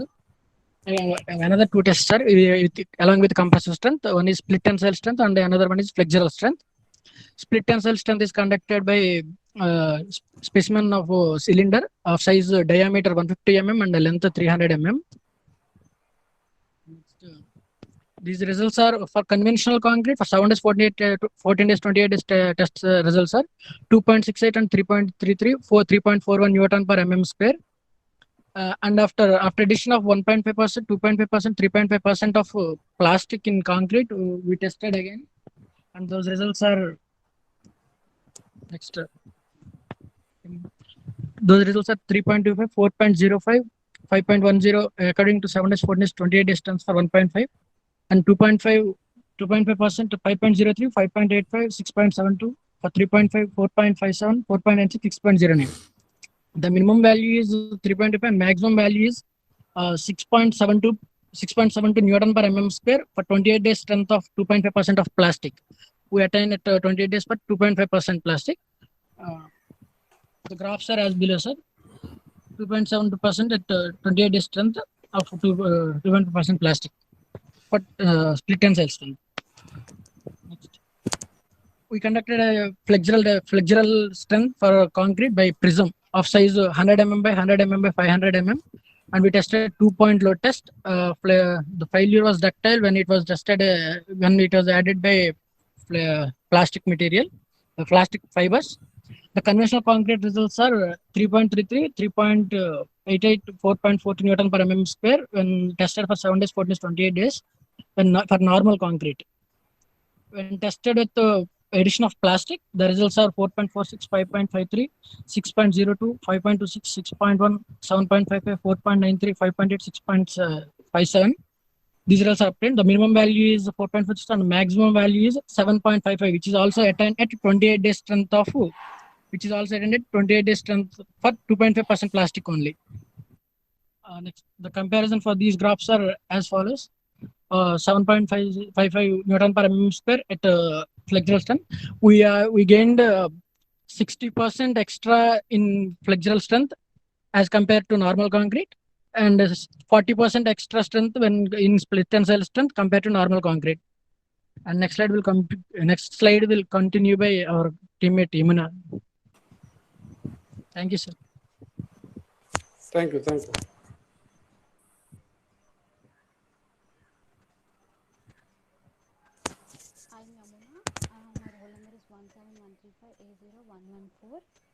And this brings me to the Yamuna? Sir.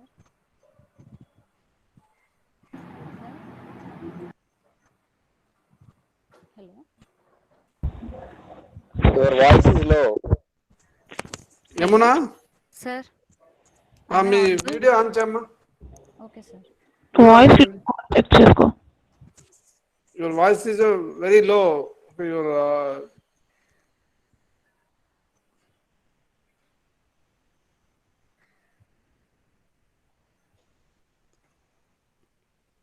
Am I audible, sir, now?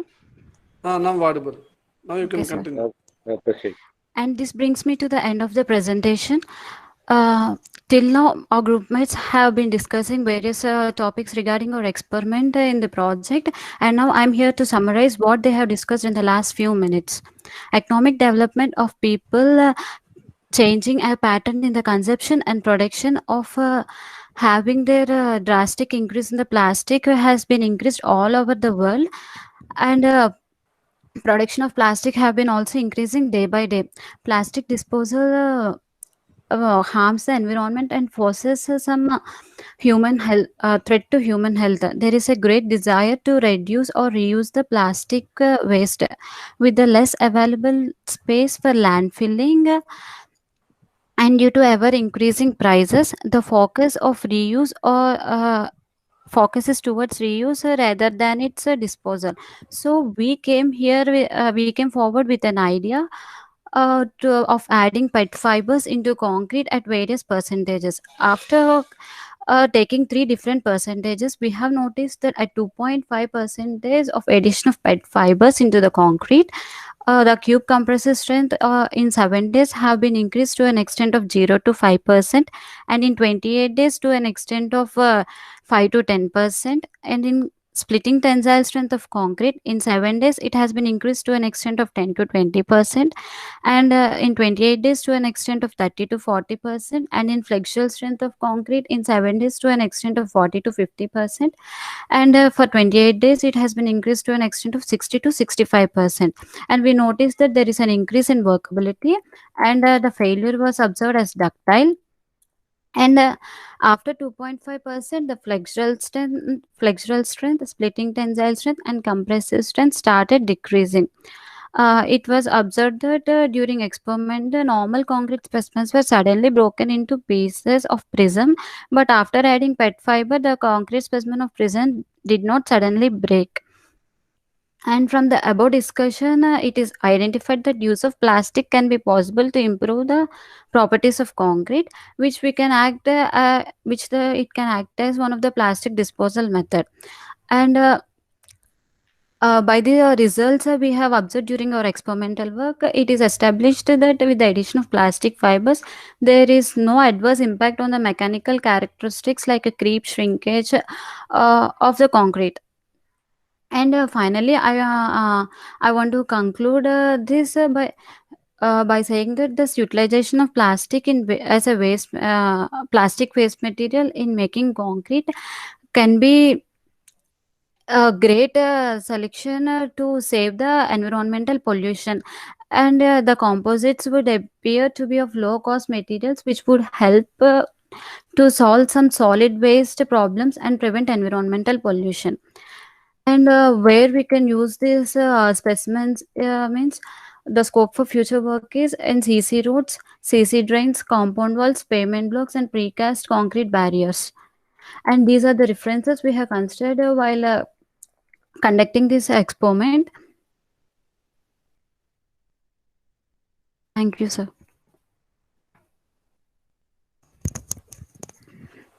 I think Naresh. Yes, sir. Yeah. So you said that now adding this plastic fiber is increasing the strength. So you can it be go for even to RCC, or it is limited to PCC only? Naresh, switch on your video. Not actually, it's good for construction, sir. Due to its good for construction of RCC. Not good for construction means, what do you mean? Sir, it's only limited to the sir. Continue. Sir, it's good for the precast barriers and the CC roads and CC drains, as the structure load, the load upcoming onto it should be less in these places, sir. So it's better to use this type of concrete in these places, sir. Not in RCC, so like higher structures, sir. So you have used 1.5, 2.5, 3 percentages. Is it by weight or by volume? Sir, it's by weight of cement, sir. We have added by the weight of cement. Okay. So next, Joshi. Yes, sir. So now, if you want to use it for a large scale, is there any firm supplying this for plastic fibers, or? No, sir. At present, there is no firm is available for supply a large quantity. It needs to improve, sir. If anybody success. So what is your role in your project? Collection of material, casting, and demolding, testing of concrete, sir. Out of the testing, all the tests you have involved, or any limited tests? All tests. So what are the various tests you have carried out for your both conventional and plastic fiber concrete? Compressive strength, split. Compressive strength of concrete, split tensile strength of concrete, flexural strength, sir. So name the equipment used for those. Universal testing machine and compressive strength machine. Universal for what? Flexural strength and flexural strength and split tensile strength. We use a universal testing machine, and compressive strength machine used for a compressive strength. So what is the size of specimen for flexural strength? Flexural strength 100 by 100 by 500 mm prism, sir. Okay. Next, Yamuna. Yes, sir. Okay. So, do you know any practical implementation of this plastic concrete in any case of a real situation? Are you aware that across the country anyone is used this plastic concrete or not? No, sir, not yet. Still experiments are going on this, sir. Yamuna, please put your video on during question and answer session. So now, what is the aspect ratio of this fiber? What is the size of fiber? 20 mm by 40 mm, sir. The strip size we have cut. Obviously, aspect ratio means length by lateral size. What is that? Then 1:2. Okay. 1:2. Then these fibers you have added, right? Yes, sir. In which case it is giving a good results? Is it in compressive strength or split or flexural? Flexural strength, sir. Flexural strength is better than normal plain concrete. Yes, sir. For split tensile, what is the sample size? Have you involved in the split tensile strength test or not? No, sir. No. In which test you are involved? Actually, I was not available for during the test, sir. Okay. Okay. So next 116 Begum Mehta. Yes, sir. Hello. Yes, sir. So what is your role? What is your role in your project work? I was available at casting, curing, and demolding, and I went to airport for bringing the plastic fibers. So only the material collection only. You are not involved in any testing. Yes, I was even involved in testing. Repeat again. You are involved in only material collection, or are you also involved in Materials, testing? casting and curing, molding and demolding also. What is the size of the mold of all these test specimens? The cube size is 150 by 150 by 150. The cylinder size is 150 by 300. The prism size is 100 by 100 by 500. So while mixing it, how many samples you have prepared? For plain concrete, 27 samples, sir. For PET added, we have done 61, sir. 81, sir. Sorry, 81. Okay. So next, Satyanarayana. Yes, sir. What is your contribution in your project work? Sir, my contribution project is mainly in concrete casting, demolding, and curing, sir. Not in testing. Sir? You are not involved. You are not involved in testing. Testing, sir. Also testing and cutting of water bottles, sir. So in which test you are involved? Compression, sir. Compression. Now tell me about how you got a compression test value, compressive strength value. So with a fiber mixed 2.5% cube is given to you. How do you give the compressive strength of that value to your client? The client is given you a sample, a cube of 150, right? You have to give it that strength of that. Sir, Hello? I conduct 7 days and 14 days and 28 days, sir. Tell me in the experiment, how do you get the compressive strength value? So load by areas, sir. Load by areas. Which equipment you will use? A compression test machine, sir. Load by area means instrument gives area, instrument gives load. Load, sir, load. CT. Load in which units?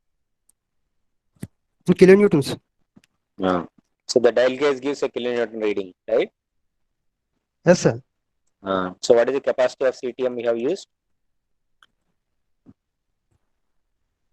200 ton. 200 ton. Okay. 200. So that load by area. Yes, sir. Load by areas. Yeah. So what is the range of your mix? What is the concrete grade you have used? M30, sir, grade. M30. What should be the target time? 28 days ki 30 Newton per mm square, sir. So what is the code? What is the code related to this? Code. Concrete code. 10108. You are saying for experiment or for concrete code? Sir, for testings, IS 516, sir, for testings. 516 for which? All tests? All tests of cement or all tests of concrete? Concrete, sir. Tests of concrete. Concrete. Okay, that's all for you. Can we go to next batch, sir? Yes, sir. Yes, sir. Naresh Kumar. Yes, sir. Congrats, Naresh Kumar and team, for your good work and successful completion of your project. Yeah. You can exit now. Good work. Okay, sir. Thank you, sir. Thank you, sir. Okay. Thank you, everyone.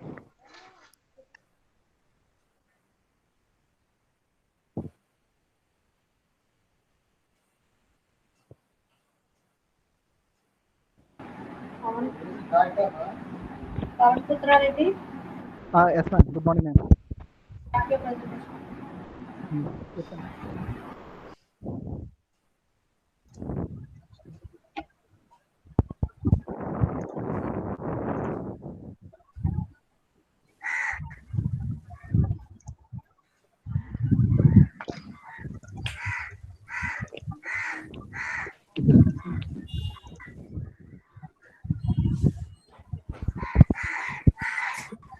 Good morning, everyone.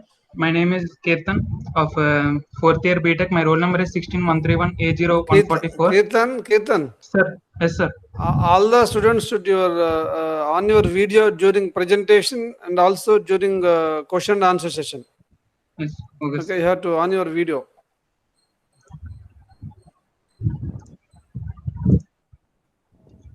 Yes. Now you can start. Keep it in slide mode. Yes. Good morning, everyone. I am Ketan of 4th year BTech. My roll number is 16113A0144. I, along with Pawan Putra, Prasanna, and Satyanarayana, did our main project on dispersion coefficients for PUF under the guidance of Professor A. Kameswar Rao, sir.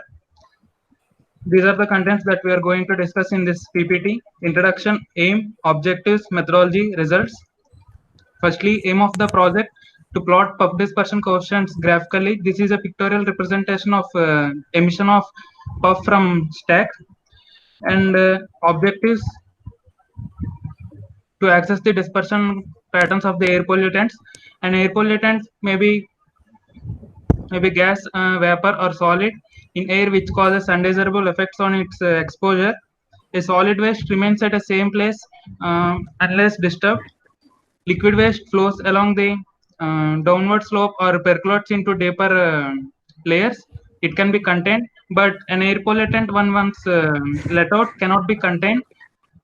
Air pollution, almost insignificant 50 years ago, has assumed alarming proportions today.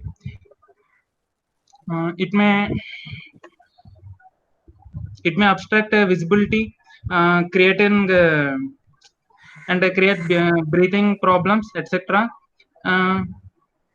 And then coming to air pollution episodes, the world's biggest industrial hazard has occurred in India, that is Bhopal gas tragedy, which nearly almost killed 20,000 people instantaneously. And the cause for the tragedy is methyl isocyanate leak from Union Carbide India Limited. And then Pasalpudi blowout continued for 65 days, causing enormous destruction of resources. And the cause for the blowout is leakage of petroleum gas. Due to this incident, the fire lasted for 65 days. And then HPCL blast, which occurred in Visakhapatnam, HPCL oil refinery. And the cause is LPG pipeline leakage. And then the further slides will be continued by my colleague Prasanna.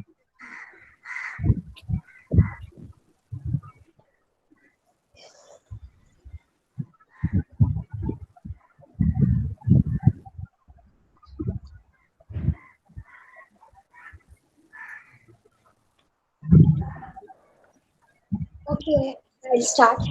I am K. Prasanna. My roll number is 1613180-124.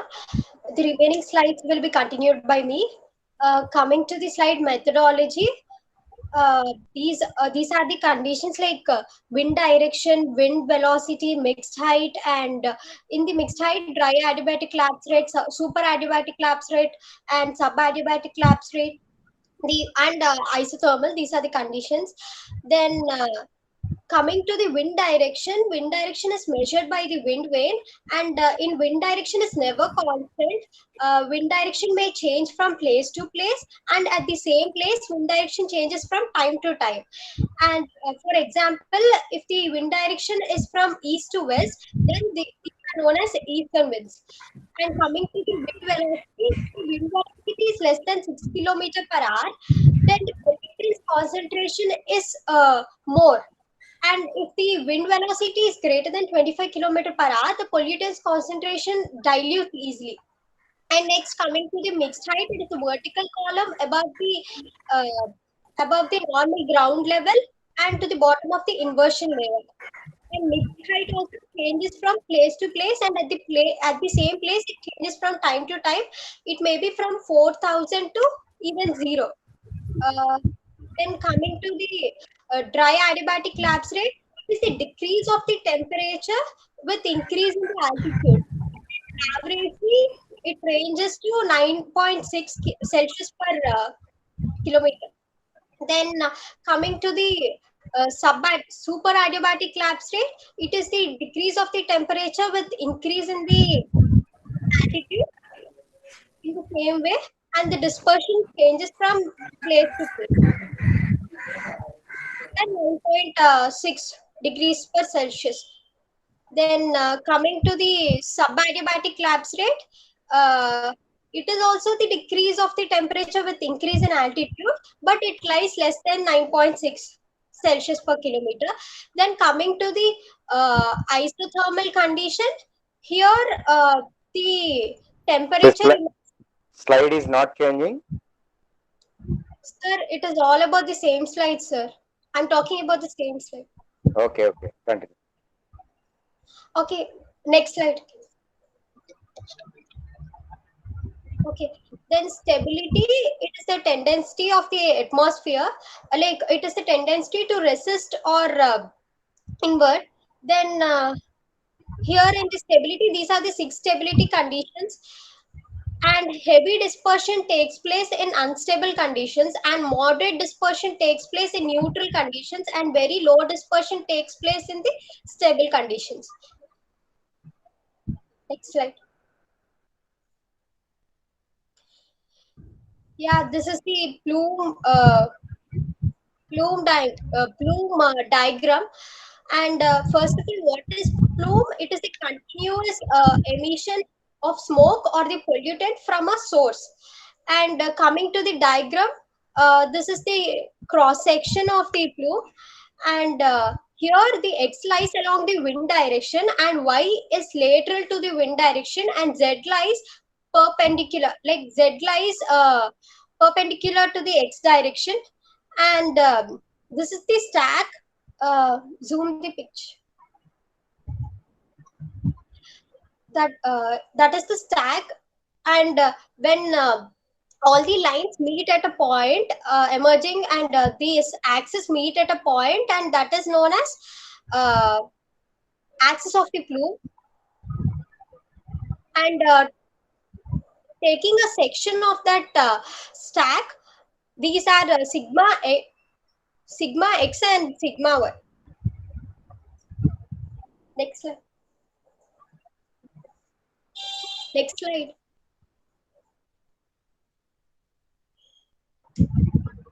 Pascal has produced graphs based on the plume dispersion coefficients, and these are the graphs. And by considering these graphs, we have plotted for the puff.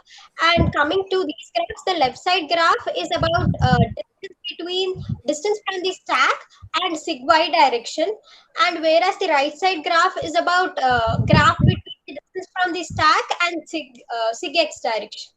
That's it. And the remaining slides will be continued by my co-teammate Satyanarayan. Good morning, sir. Myself, G. Satyanarayana. So now I am going to explain about puff. Coming to the puff, what is puff? A puff is an intermittent emission of a pollutant. Dispersion takes along the wind direction.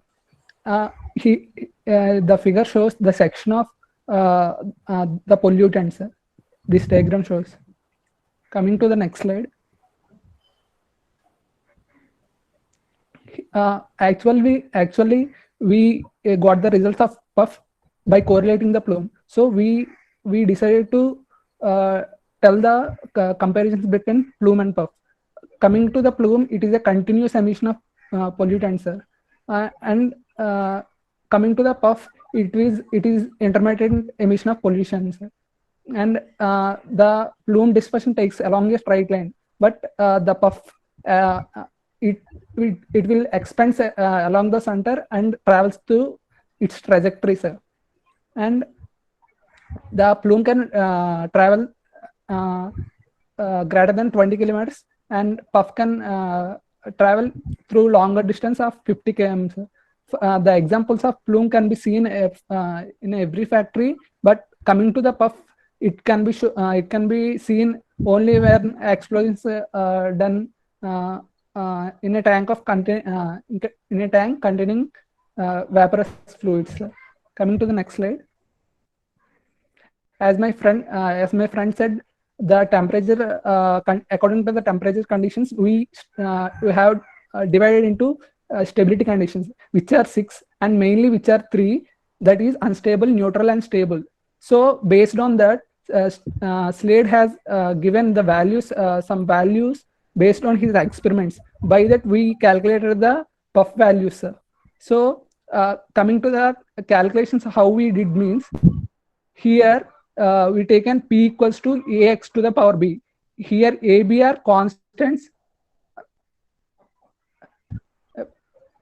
Before slide, Kirtan.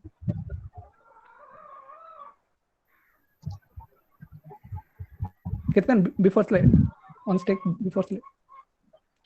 Coming to the, here we can see the formula P equals to AX to the power B. AB are the constants and X is the distance. So for every distance, we can tell the dispersion and its process.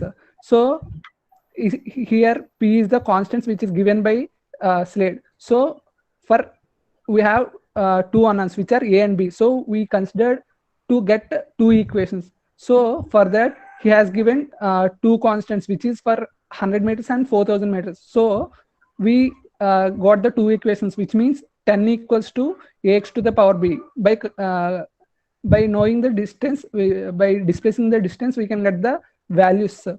So we did like that, sir. So we got the values. Next slide, sir. Kirtan. These are the values which we got, sir. So first we find the values for stability conditions BDF only, sir. So by that we will get the results of ACE. How we get next slide, Kirtan. We calculated the BDF, sir. Then from that values we got the values of ACE. How means we considered C, which will lie between the B and D, sir. So we calculated the values of C from that, and for E, it will lie between C and it will lie between D and F, sir. So it is in between values. So we know the values of D and F. From that, we found the unknown values of E, sir. For calculating at last, we calculated the A value because we know the values of B, C. So A should be less than B and C by that value, and we also consider that A and C, B will lie between A and C. So we here the unknown is A, sir. By that values, we found the values of A, sir. These are the results we got for x less than 1 kilometer and x greater than 1 kilometer, sir. So by these values, we can find the dispersion, sir. Recently, LG polymers incident is there now, sir.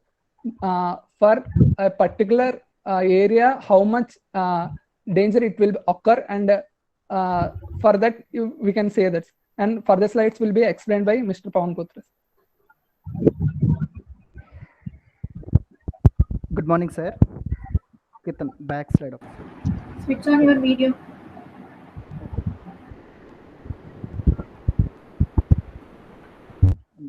Good morning, sir. Here, these are the results we have obtained from we obtained by our calculations.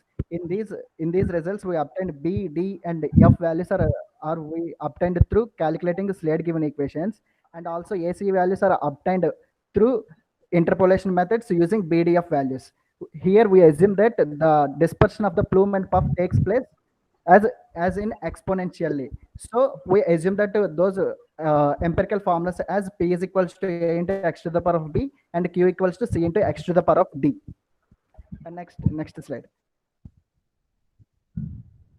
From those values, we have plotted these curves for dispersion coefficients of puff. Here we plotted the graphs for distance from the source and also to the dispersion coefficients along x direction and also along y direction.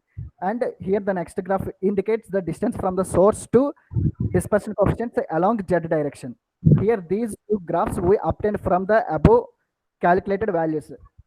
And next, these two are our resultant graphs. And next coming to main next slide. And next coming to main slide, that is check. Here we are going to check how to how extent our values are correct. In this check, we are going to check. In this, we are going to verify that. First, let us assume that a stack emitting a plume, and we are going to just cutting it into slices. That is discretizing the plume into several parts at a distance of UDT intervals. Now we consider each slice of discretized plume that acts as cylindrical plume, and also we consider this part as puff, a spheroidal puff. As we are obtaining these as gases, so here we consider their volumes. So here we are equating their volumes. That is, spheroidal plume is in volume is equals to spheroidal puff in volume.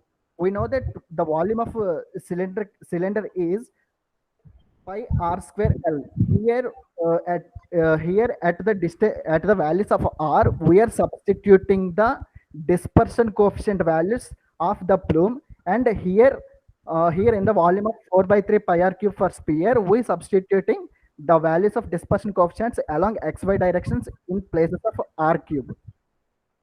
That represents pi into backslide. That is pi into sig y into sig z into UDT. Here we are cutting this at an interval UDT, that is equals to 4 into 4/3 into pi into P, which is dispersion along y-axis, and also P, which is dispersion coefficient along y direction, and Q, which is dispersion along z-axis. On equating these terms, we get the length UDT is equals to 4p square q by 3 sig by 6z.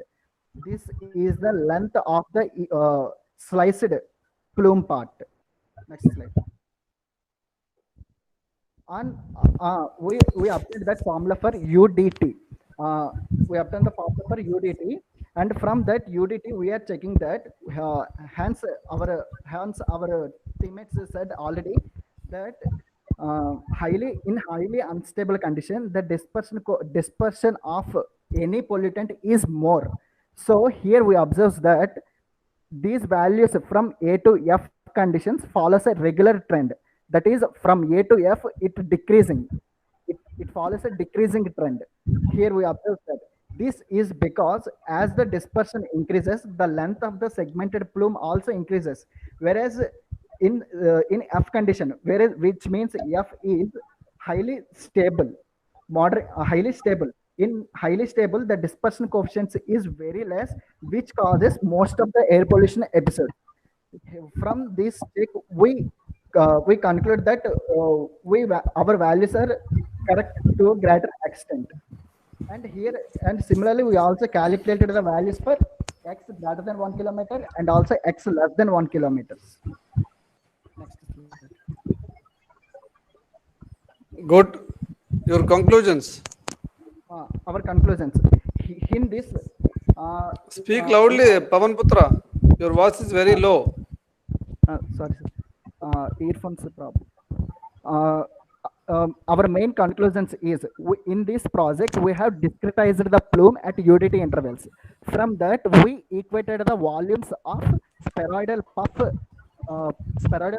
and cylindrical plume, and also we get the values of B, D, F values from Slade given equations, and also we similarly through interpolation we obtained the values of A, C, and E.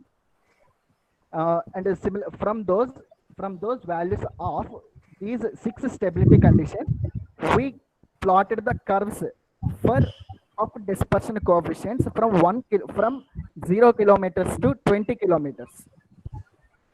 Those are our conclusions. And coming to scope for further study, it means how we are going to further develop our project.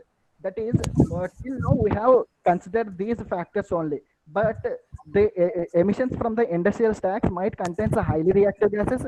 Heavy metals are also evolving out from industrial stacks during these episodes.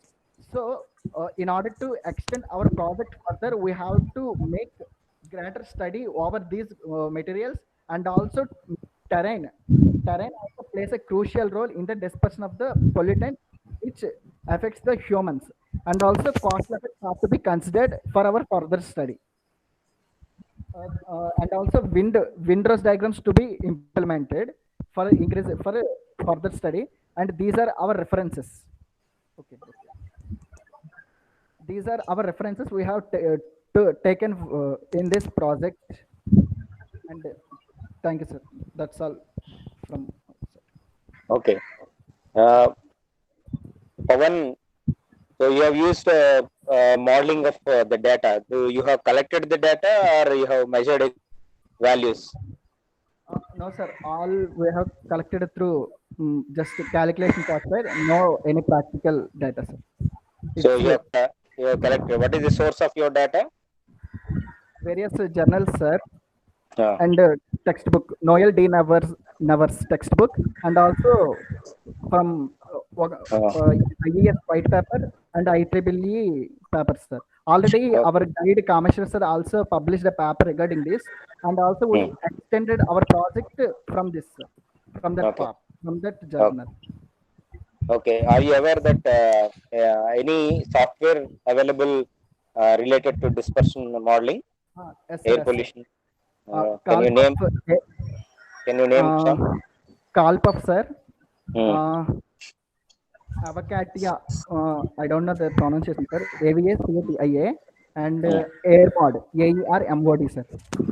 Okay. These are, but we haven't used any of those. We just have idea over those that they exist.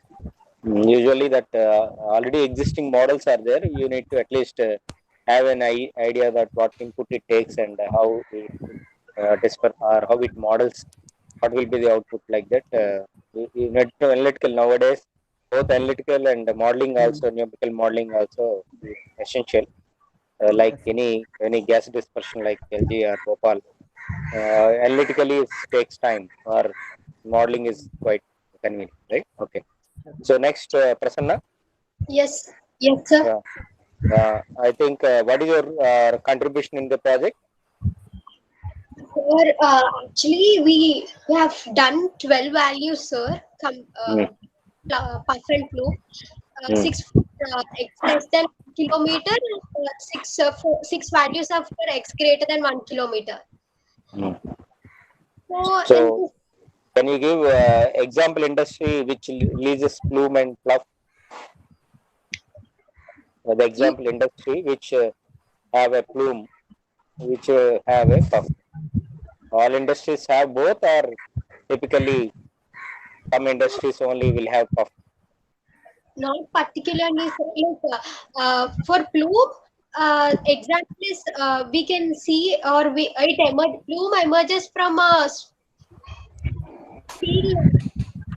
Plume emerges from a explosion of a steel tank, sir. Continuing, it contains vaporous fluid in it, whereas puff is like even we can see it emerges from the automobile.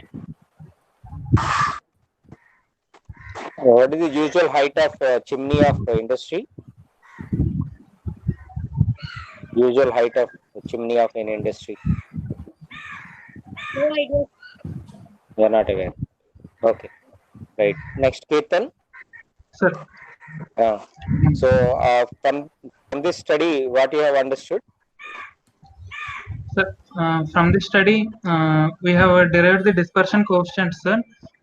Based on the dispersion coefficients, the intensity of a puff, we can describe the intensity of a puff, sir. Like for up to how much distance it can travel and it can affect, sir. Okay, this trajectory depends mainly on what parameters? So, trajectory of this plume or fluff depends mainly on what parameters? Wind, density, or temperature? Can you name? Mostly depends on the wind direction, sir. Wind direction. Not velocity. Means compared to remaining, it mostly depends on the direction, sir. No, wind velocity normally play a wider role. What is the usual velocity in Visakhapatnam? Wind velocity in Visakhapatnam?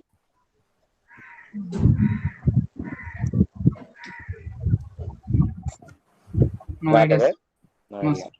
So the density of this plume or puff varies from industry to industry, or will be same? So it varies from industry to industry, sir. Okay. Next, Satyanarayana. Yes. What is your roll number?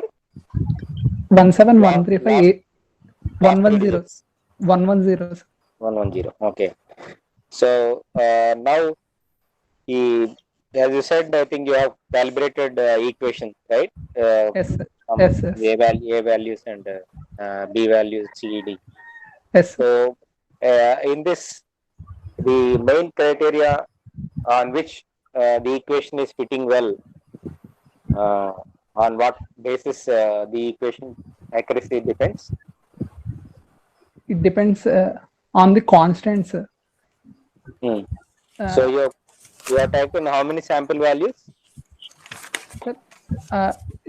Actually, it is like not experimental, sir. It is theoretical. So we have done calculations in many ways, sir. So it should be accurate.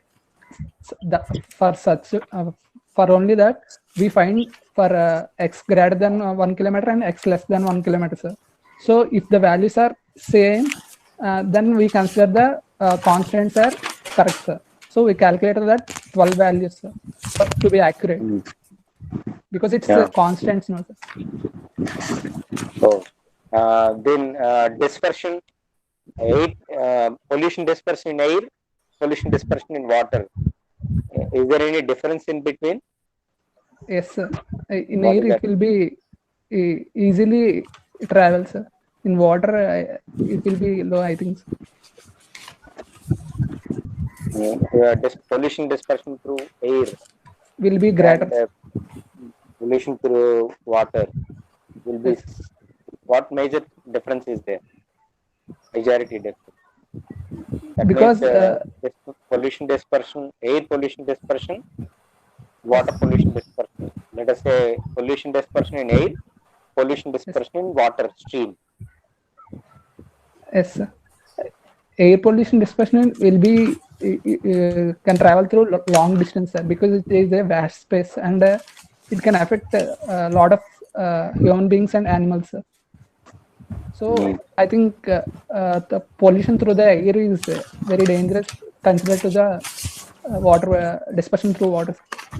Okay, but this dispersion temperature also play a role, or will not Yes, have sir. any role? Yes, sir.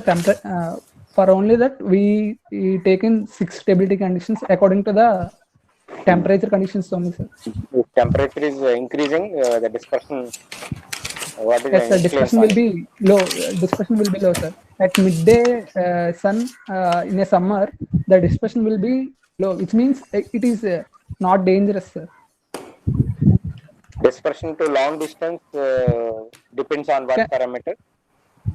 It will be in cold conditions, sir, which means that when the temperature is low, it can travel through long distance, like late nights. Okay. Just to the batch, and I think you have next batch you have can start. Thank you, sir.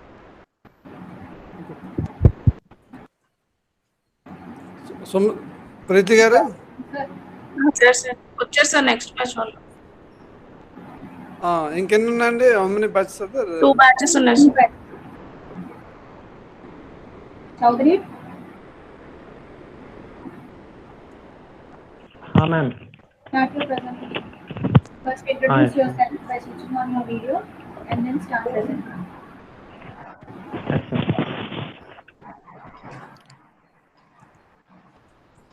Shanmugh presentation.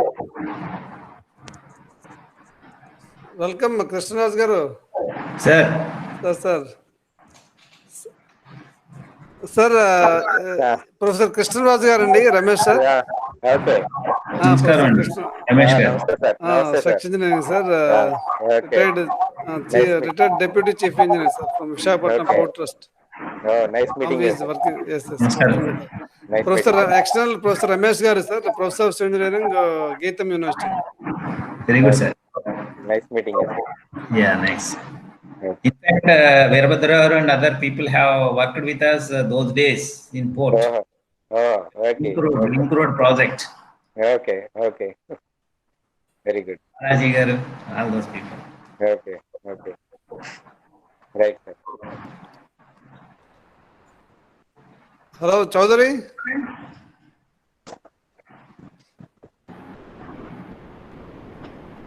Shanmugh?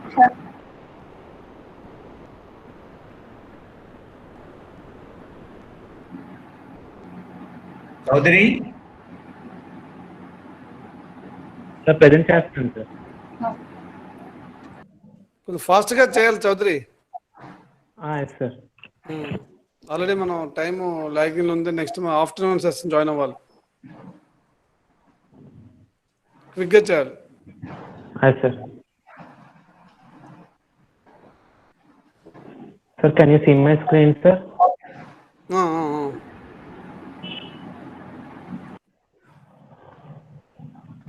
Yes.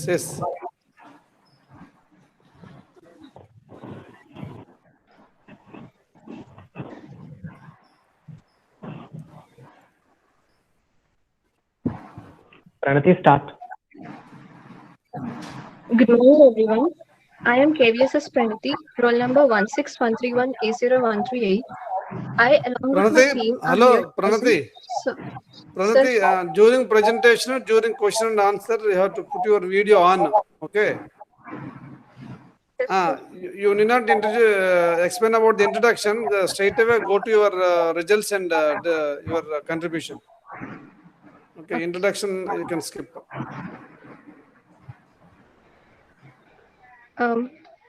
In the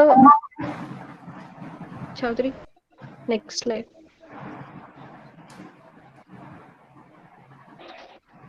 In the busy world of this modern life, there is a need for a recreation center. So we aim to plan and design a modern recreation center using dual structural system. A recreation center is a place where we can accommodate recreation facilities, and our objective is functional planning and facility design of a modern recreation center. We have used AutoCAD, StatPro, Revit, BIM 360 softwares in this project.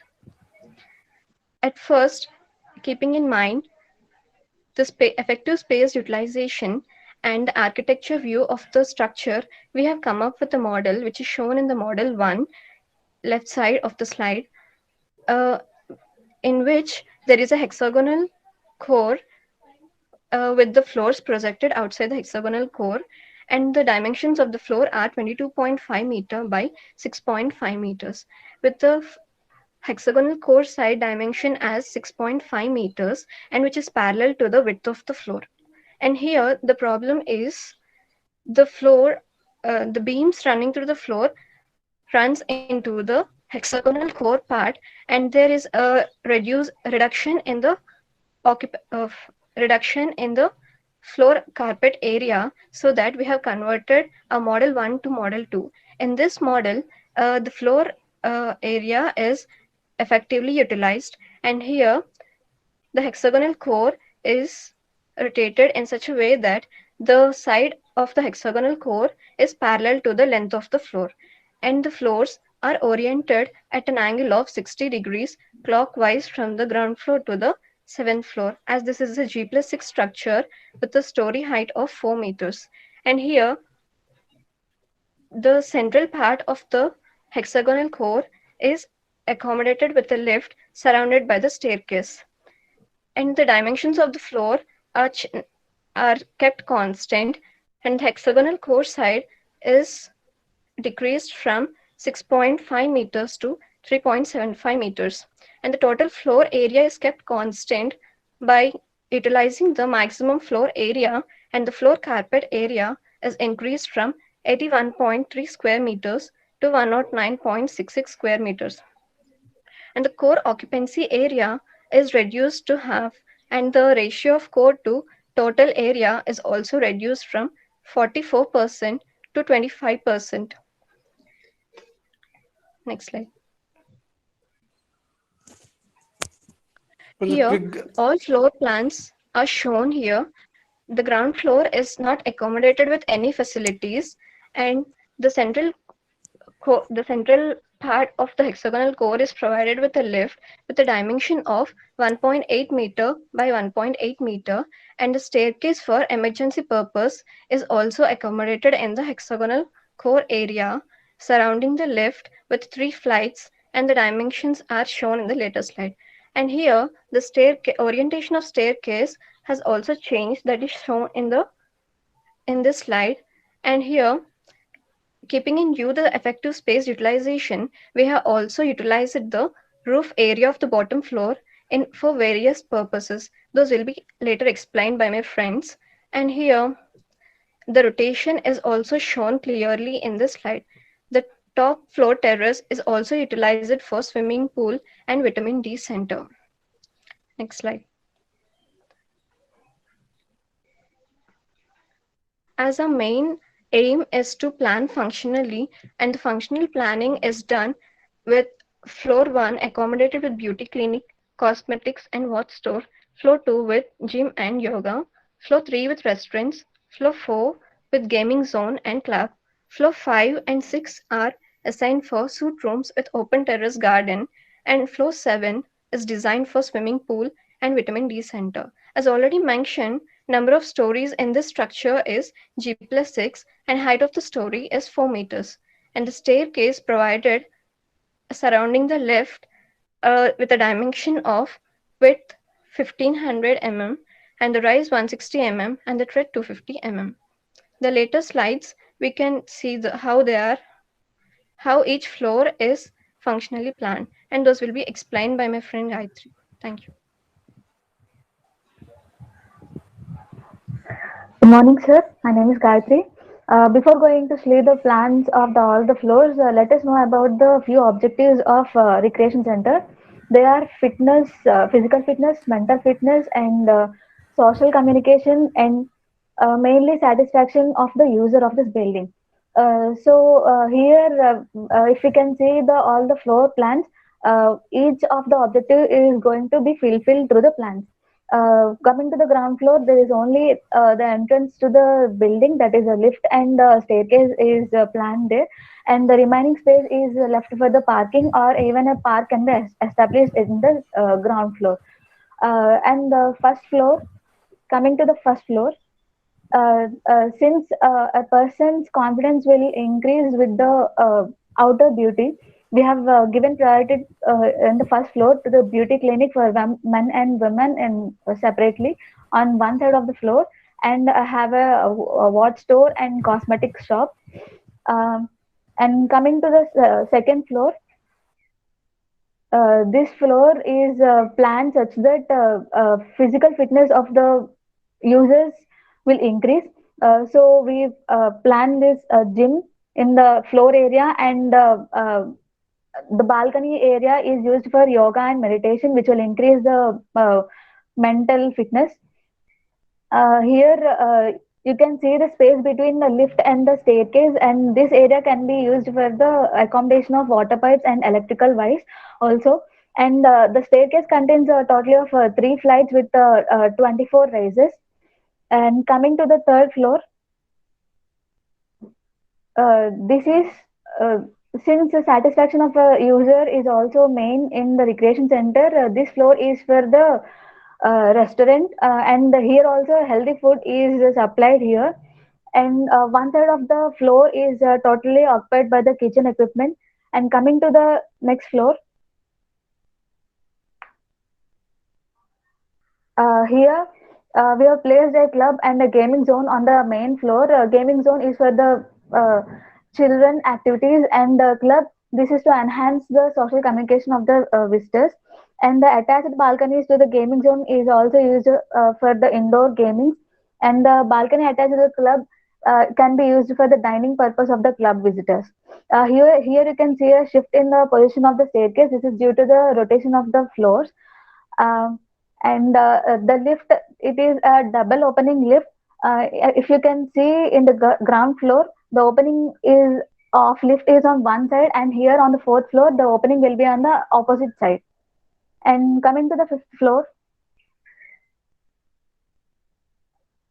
up to 1, 2, 3, 4 floors are for the people who want to spend their few hours of a day in this building, in this recreation center. But 5, 6, 7 floors are for only people who want to stay in this building for a few days of a week. And we have planned these suite rooms on the top floors such that they won't get disturbed by the random visitors.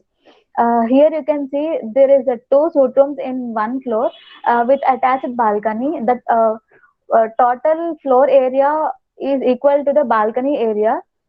This is the highlight of these suite rooms, so that people can enjoy themselves and refresh. Here privacy principle is also attained. And the blind corner which is present adjacent to the court is used as a washroom, so that to fulfill the roominess principle. And the coming plans will be explained by my friend Chowdhury. Thank you.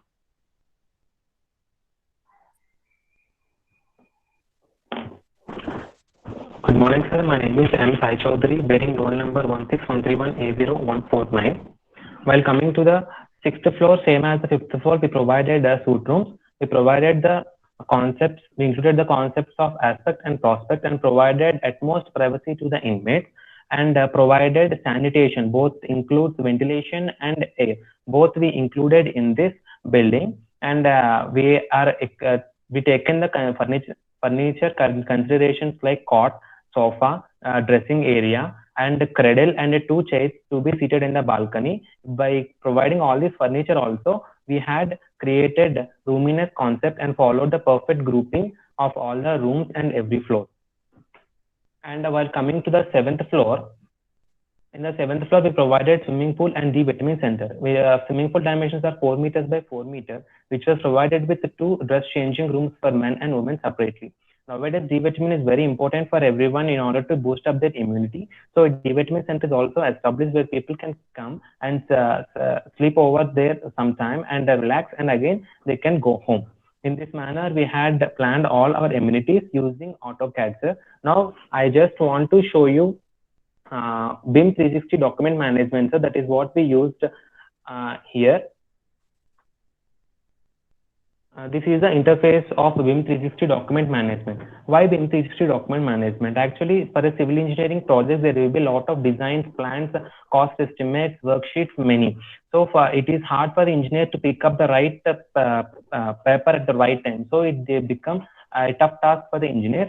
So this is the common cloud sharing, data sharing area for the civil engineers, where they can share all the data and multiple users can see it. There will be mainly 7 users we adopted in this project. The first one is data sharing. So that is 2D plans, 3D plans, STAD, all Revit files, all sheets can be shared here, and the administrator will give the permissions to the particular members depending upon their position and requirements.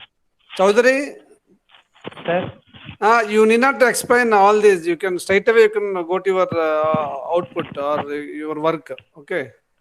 Okay, sir. No, you do not explain. With the permission of our external, okay, sir, obviously, okay. What exactly you have done, that we can. Yes, sir. Okay.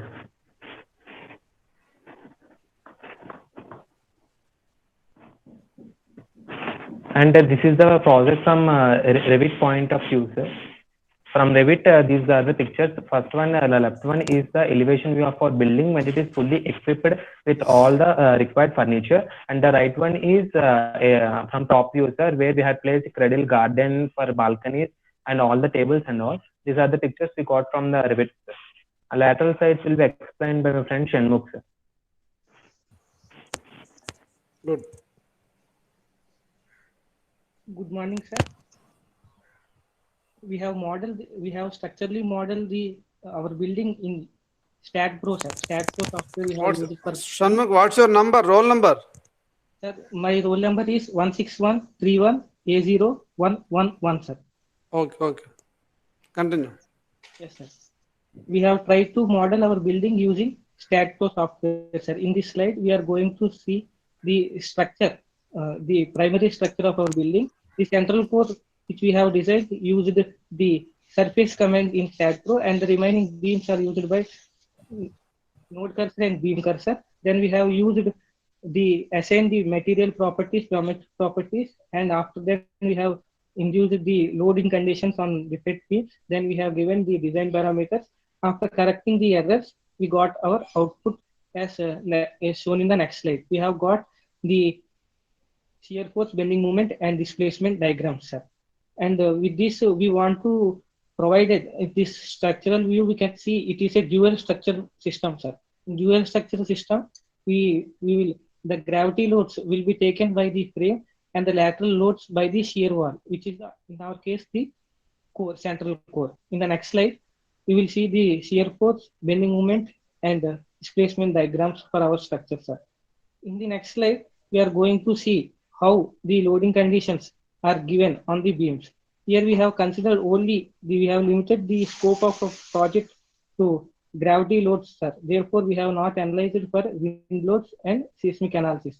Here, the load combinations which we have given in the StatPro are as follows: the self-weight for entire structure, wall load, which is we have used glazing material for every portion of the floor, so that ample amount of sunlight can be extracted into the building. The glazing material of 4.9 kilonewton per meter, and the slab load, which has dead load on the slab, floor finish, and unknown partitions. Floor finish and unknown partitions are 1.5 kilonewton per square meter respectively, and dead load of the slab is 6.225 kilonewton per square meter.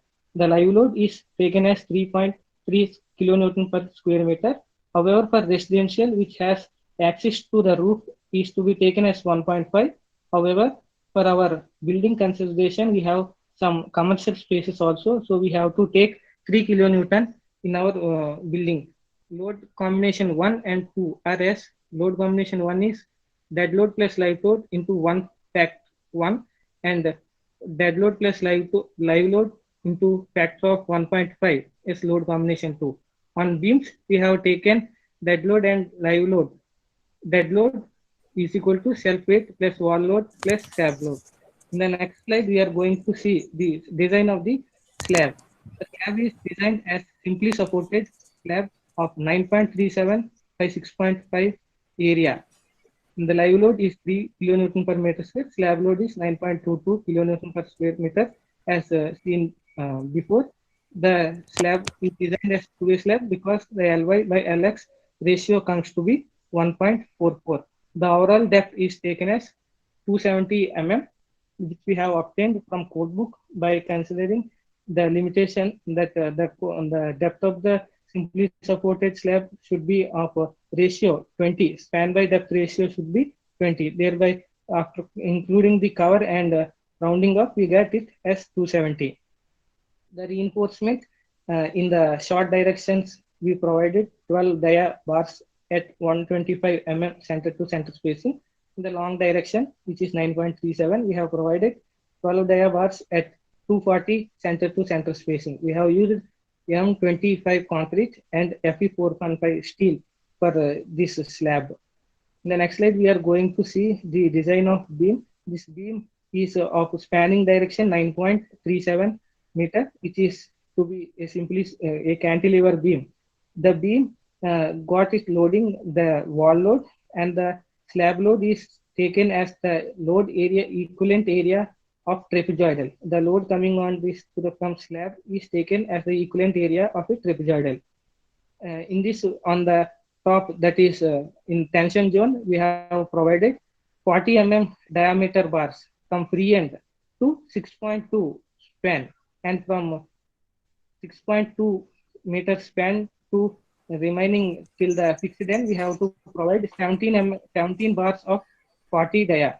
And at the bottom, we can provide throughout the 11 number 16 dia bars. And the shear reinforcement, we have to use free end is 100 mm center spacing, 12 dia bars.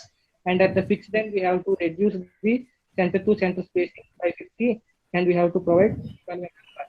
In the below figure, we can see cross sections at the mid and at the fixed end. In the next slide, we are going to see the design of the beam, which is spanning the 6.5 meter.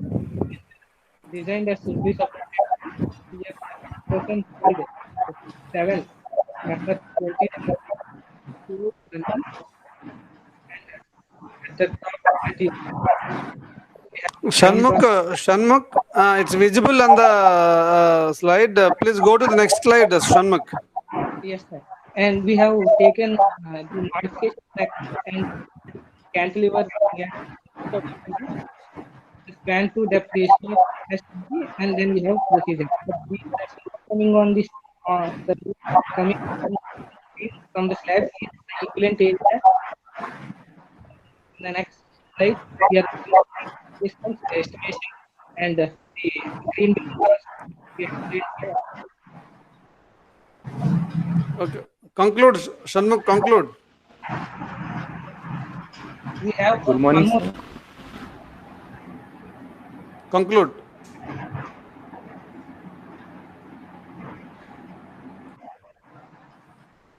Sampath? Good morning, sir. Myself, V. Rajsai Sampath, with the roll number 1613801A5. Now, I am going to explain about the displacement of our beams. Here, if we clearly observe, the displacement has been came up to the maximum displacement of 47 mm. So, according to the limit state method, we have to get only up to the 20 mm. So to overcome this displacement, we have to introduce the new techniques called the reverse cambering technique, or the pre-stress technique is to be used to attain the minimum displacement of 20 mm. So now in the next slide, I'm going to explain about the estimation. So if we see the estimation of this building, the total height of the building is 28 meters. So the overall concrete which has been used in shear wall, beams and columns and slabs, we are getting the total amount of 1,576 cubic meter of concrete, and the total steel in the beams we are getting we are getting nearly 8 tons of the steel is 8 tons of steel, sir. And now coming to the parking for this recreation building, we are using an underground parking technique for this recreation center. For example, we can observe the parking technique of the CMR center located at the Madilpalam, sir. As in the same way, we will also provide the entry to the parking from the starting point itself, so that the ground level will be free for the greenery plantation, sir, which will give us the eco-friendly nature for the building. Hence we can attain some green building points in this also, sir. And now for the plumbing system in this building, we are using hydro-pneumatic plumbing system.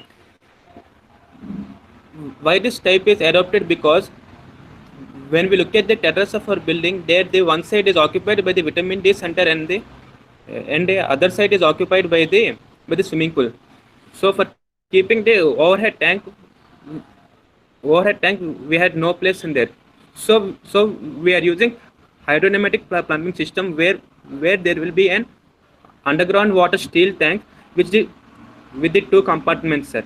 One compartment will be filled with air and the other compartment will be filled with the water. When we on the pump, the water. Sampath, please conclude your results, because time is getting up. Please conclude your results. Okay. Go to the conclusion slide. I think Gayatri also to be presented. Yeah, it says presented, sir. Okay.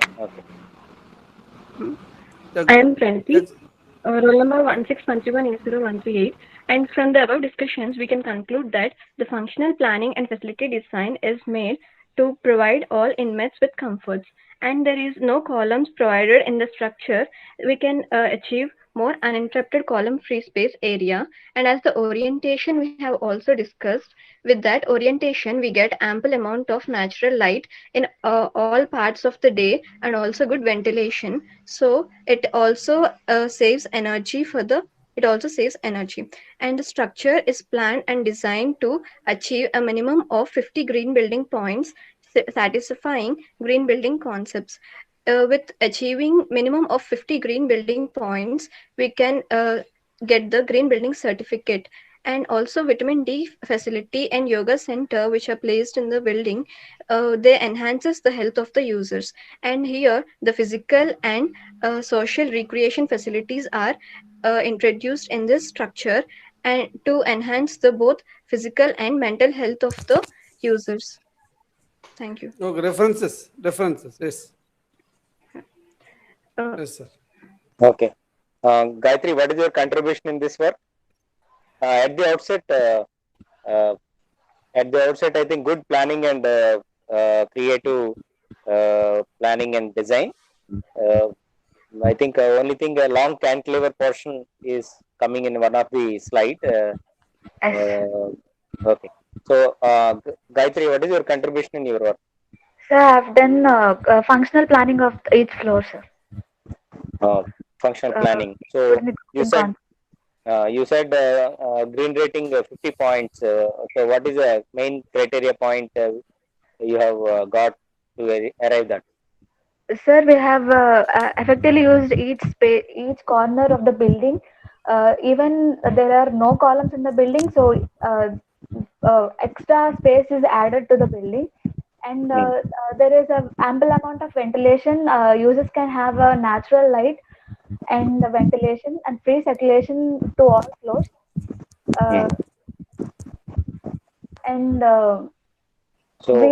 We can even include vegetation in the ground floor, which is open space. Okay. Right. Next, Sampath. Hello, Yes, Sampath. sir. Yes, sir. What is your contribution? My contribution in this is the arrangement of the parking system, plumbing system, and the green buildings, green building certificate process. So in the parking, you said you have taken to cellar level, right? Yes, sir. So how you can get natural lighting into that? Sir, in the cellar level, we will be providing the ventilators at the at the higher end of the walls, sir. Okay. Suppose if And you even want the to- vertical circulation can be also provided right from the cellar level itself, sir. Okay. So have you seen that even 2 or 3 floors below the ground level, the natural sunlight can be allowed into the floor 3 floors below ground level? Have you seen any example? No, sir.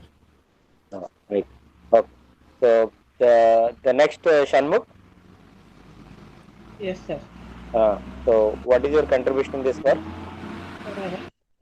And provided the assistance for BAM software, sir. You have used the BIM? Yes, sir. BIM and STAD Pro. Structural design both, and assistance. Both you have used or you have assisted?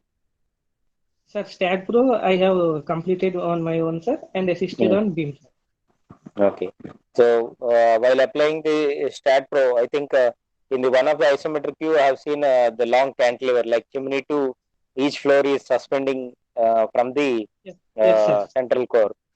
So I think is it leading to how long from what is the length of that or hanging?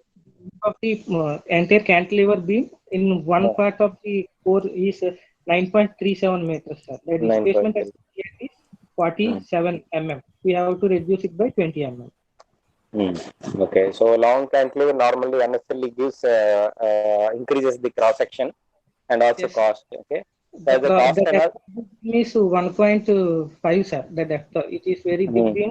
We have provided free space from floor level to beam is 4 meters, sir, in order to accommodate 1.5 depth of the beam, and the width is 400 meters, sir. Okay, normally planning and design it should go 1-to-1. Otherwise, planning may be wonderful, but the design wise cost may be geometrically increases. Okay, both should go hand in hand, right? Okay. So now, any cost estimation have you done? Sir, we haven't done any cost estimation, sir, but we have done it for materials, sir. Materials. Nice. Okay, nice. Right. Next question from for Sai Chaudhary. What is your contribution? Sir, I had developed 2D plans using AutoCAD and Revit, sir, and Revit elevation view and all the furniture requirements, and I done the material estimation, amount of concrete required and steel, sir. So AutoCAD and Revit, right? So aligning all the drawings into the BIM-like modeling, you are already versatile to it, or had to learn that? We have to learn it, sir. We had learned only the concepts that are required for our project, sir. So in the Revit, what additional features you have found in addition to the AutoCAD? In AutoCAD, we can only develop the 2D plans, but 3D also we can develop, but it is a bit hard, sir. In Revit, we can develop 3D plans very effectively, including the furniture will be there, sir, in it. We need not draw any furniture. We can see 3D views, we can see transparent views, we can see wired views also, sir. And design collaboration will also be there in the Revit, sir. If we had modeled our building elevation view and all, and if we kept both plumbing system and our electrical system also, if we given in that, if we collaborate all them in the BIM, it will give the intersection points where the beam, electrical wires and the plumbing lines may coincide. If there are any such lines, it will give us, sir. Okay, right. So, right. Next, Pranathi. So, have you gone through any building bylaws for recreation center? How much setback or what is the opening space to be given? Do you have any idea about building bylaws? No, sir. For residential building, these are the opening space surrounding the building, like that there will be. Have you heard about NBC? Yes, sir. We know about the building bylaws. So, but National Building Code will be there if you want to plan anything. Now common people normally also ask about Vastu. When you want to have a command on planning, in addition to scientific Vastu principles also, you need to know for the sake of client. Okay, right. All the best. Right. That's all from me. Okay, sir. Thank you, sir. Okay, congrats, Chaudhary and team. Thank you, Yes, sir. sir. Thank you, sir. You can exit now. All of you can exit. Okay. Sai Kumari. Madam. The presentation starts.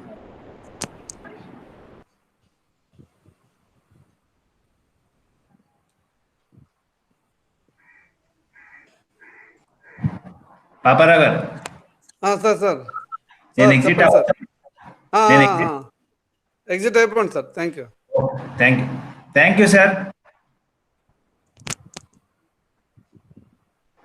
Professor Ramesh sir. Ramesh garu, Okay, thanks. sir. Okay, sir. Bye, sir. Bye. Yeah. Okay, sir. Okay. Next Bhaskar. Sir hello sir video on చేయాలి. Video sir sir is our faculty అండి. V Bhaskar Rao is actually our one of the alumni member sir. He did his BTech from our institute and masters from Andhra University in Structural Engineering. Oh, very good. Very good. BTech from our college. Very good. Yes. All the best. Okay. Thank you Bye. Start చేయాలండి next presentation. Good morning, sir. Good morning, madam. I am Sai Kumari, and my roll number is 17135A010, sir. And the title of the project is Design of Multi-Storied Residential Building by Using StatPro. We complete all this project under the guidance of Bhaskar Rao, sir, and my remaining teammates are Chiranjeevi, Jaiprakash, Chandrasekhar, and Lavanya. Next slide. Sai Kumari, okay, introduction you can skip straight away. You present your results. What is your contribution and what are the things you have done? Okay, sir. Introduction part is not done required. Main names I done. Go to objectives. Objective. The main aim of our project is to plan, analysis, and design of a residential building by using a StatPro, in which in this project we design slabs, beams, columns, footings, and stairs and staircases. All are preparing by the use of StatPro, and also we carry out the designs of a slabs, footings, and staircase by manual calculations also, sir. Next slide. This is our workflow, sir. First, okay, next slide. Not required. Next slide. Go to next slide. Next plan. This is our plan of our residential building, sir. Next, in which we follow we use StatPro for the calculation and design of the all other members, sir, like beams, columns, and others. Next slide. I explain the steps that are used in the StatPro are: first we select StatPro, and that first we select one project name, and after that we select model generations, and that we assign a materials. After that we assign a supports, give a supports for that member, and after that we select load definition and assigning a load combinations. After we have a analysis and results for the verification, sir. Next. In which first we calculate the different load calculations, sir. Different loads that are acting on a structure are: first, that is a dead load. Next, superimposed load, live load, wind load, and seismic load. First, I discuss about dead load, sir. Dead load is calculated both manually and also in StatPro, sir. Dead load is nothing but a only self weight of that particular self-weight of that building. For that, in StatPro, dead load is calculated. Already I explained the steps, and manually this dead load is calculated by using a unit weight of that material and a thickness of thickness of that particular member. This is a distribution of the dead loads on a beam in STAAD.Pro, sir. Next, that is continued by Chandrasekhar. Good morning, respected sirs. Myself, I'm P. Chandrasekhar, and my PIN number is 17135A0125. I'm going to continue the loads, and next the loads taken in the STAAD.Pro is live load. The next load after the dead load is taken is a superimposed load. Superimposed load is the load in which it is considered as the wall load which is acting on the beams. It is taken overall height at the top of overall height at the floor, overall height in the floor, and only 1 meter at the parapet wall. And the next is a live load. Live load is taken as per IS 875 part 2, in which at corridor slab we had taken 3 kilonewton per meter square, and at a live area we have taken 2 kilonewton per meter square.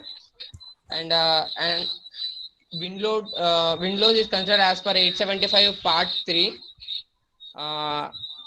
And for calculation of wind load we need IS 875 part 3 1987. 1987. Next. In which from the IS 875 we have taken various parameters of disk coefficient factor, terrain coefficient factor, and topographical factor. From that we have calculated the pressure intensity. By the pressure intensity we given the values at each 5 meters. And the wind load is considered from the 10 meters of the building height. Next, seismic load. Seismic load IS 893 2002 codal provision is taken, in which various parameters are to be considered for giving the seismic load. In with the zone, we taken the construction in the zone 2, very low seismic factor of 0.1, and medium soil. Okay, Chandrasekhar, make it fast. Okay, sir. These are the Go to next slides. Seismic.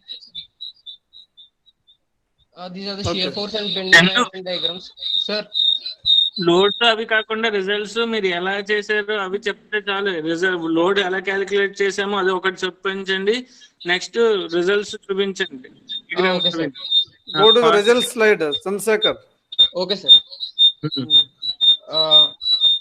This is the analysis, sir. We have done analysis. Next, and slabs will be continued by our friend, sir. Okay, me the video on. Okay. Next. Good morning, sir. This is Chiranjeevi. My roll number is 17135A0111, sir. Actually, I done on slabs, sir. Manual design of slabs, sir. First of all, we find out the effective length of slabs, sir. Then we find out loads, sir. In these loads, during these loads, we calculate dead load, live load, and wind load, sir. After that, we find out factor load. Then after that, shear force and bending moment we calculate, sir. From the bending moment relation, we find out steel, sir. During the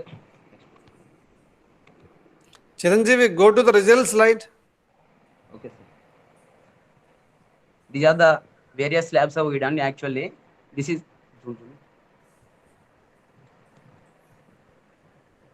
see sir, this is the various slabs actually we done on. There are many types of slabs, two-way slab and one-way slab, sir. One-way slab is only for corridor slab, sir. This is the spacing provided 160 mm center to center for two-way slab, sir, and one-way slab 210 mm center to center, sir. In which out of which one model is we are shown in the PPT, sir. That is, this is the top and bottom plan of reinforced part, sir. First plan.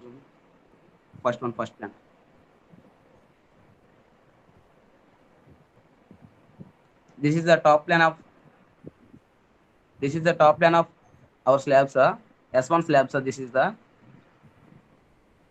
in which the bars are 8 mm dia bars are used, sir, and spacing is 130 mm center to center, sir, and cross section.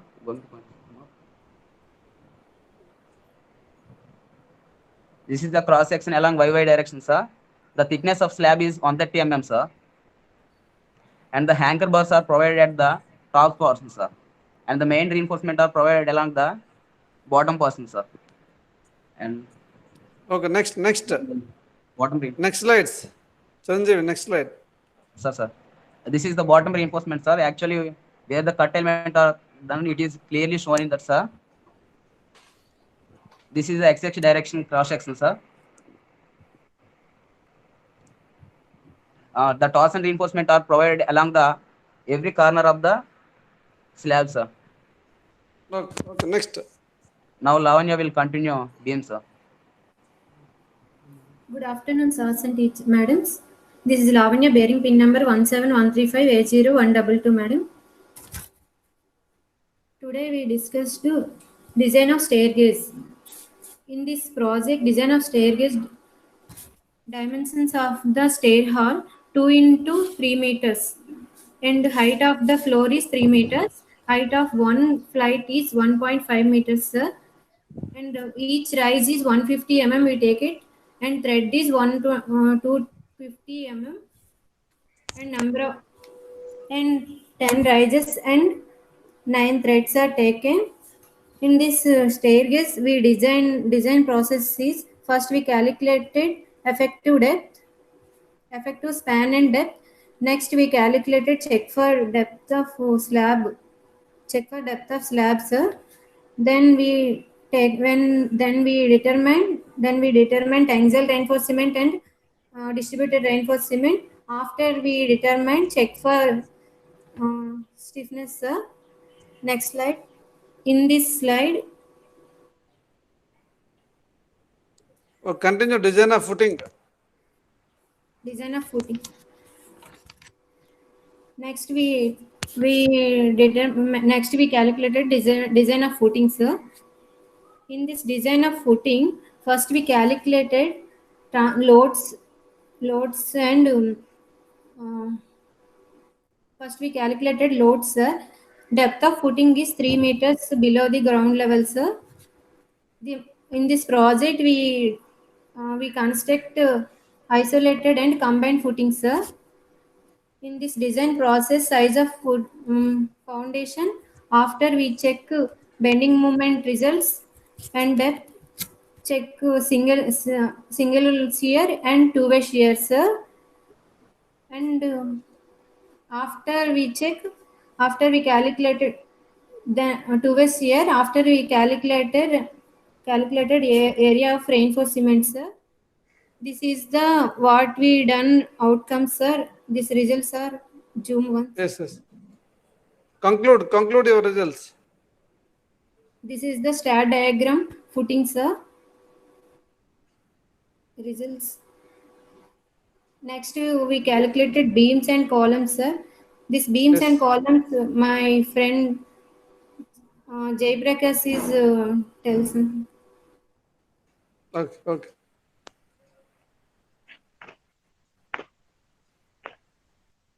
Good morning, sirs and madams.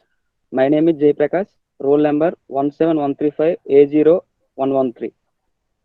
Coming to beams, beams are the horizontal flexure members which carries loads from columns, which carries loads from slabs to and transfers to columns. Jay Prakash, go to your results slide.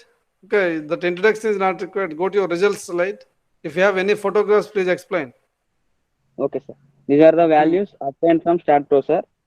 Yes. The cross section of the beam, sir.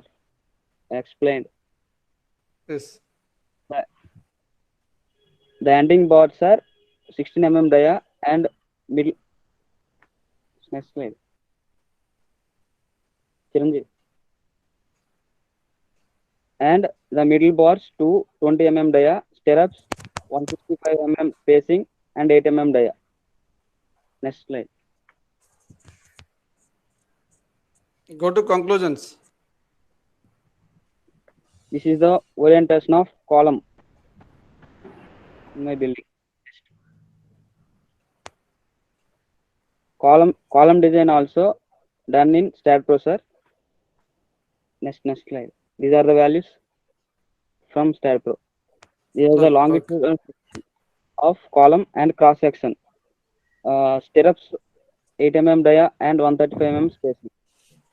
All Go to named off- conclusions. Jaiprakash, go to conclusion slide. Sir, conclusion. Sai Kumar, sir. Yes. Sai Kumar, conclude. Yes, sir. Finally, I concluded that the functional designing, that is a planning of the building, has been completed as per the building bylaws, regulations and principles of the planning. The modeling, analysis and design of the building frame has been completed by using StatPro software. The manual design of a staircase, slabs and footings has been completed, and also the reinforcement for the slabs, staircases has been done by using the StatPro and also code standards, sir. Thank you, sir. Okay. I think at the outset, planning portion is good because there are no common walls. When there are no common walls, good orientation, ventilation will be there. Okay. Thank you. So coming to the planning, have you verified that what is NBC code says to make each rooms, how much is the minimum sizes? Have you verified any planning code? Not for designs 4-7, sir. For planning, have you verified any code? NBC report, sir. NBC. Any number? Okay. Right. I think in the design, okay, you have used the codes. What are the various codes you have used? IS 475 and 475. What is 475? sorry, sir. IS 456, sir. 456 2000, sir. That is for what? Design of the beams, columns, and slabs, sir. Manual design and. Okay. Next code. Any code which you have verified for your design and drawing? Any other code? Yes, sir. For wind. What is that code? Okay. So next, Chiranjeevi. Chiranjeevi. Yes, sir. Tell me what are the other codes you have used for your design and analysis? IS 875, sir. IS 875 year? IS 875 and 1987 part 1, sir. Yeah. So for seismic, have you done any seismic analysis? Actually, sir, I have done proper knowledge on seismic, sir. Seismic. No. So you have not considered. We are not considered, sir. Okay. So I think what is your role in this work? Actually, I am manual design in slabs, sir. Manual design of slab. But I Yes, think in the design you have used 8 mm bars. Is it not very low in the slab? Actually, sir, we are using. First of all, we what are the conventional diameter of reinforcement bars? What are the practical availability of the diameter of bars? Actually, we are minimum 10 mm dia bars, sir. But the cross-sectional dimensions are very low. That's why we are using. No, even that is low. Spacing can be increased, but that low diameter. We have to think economical design.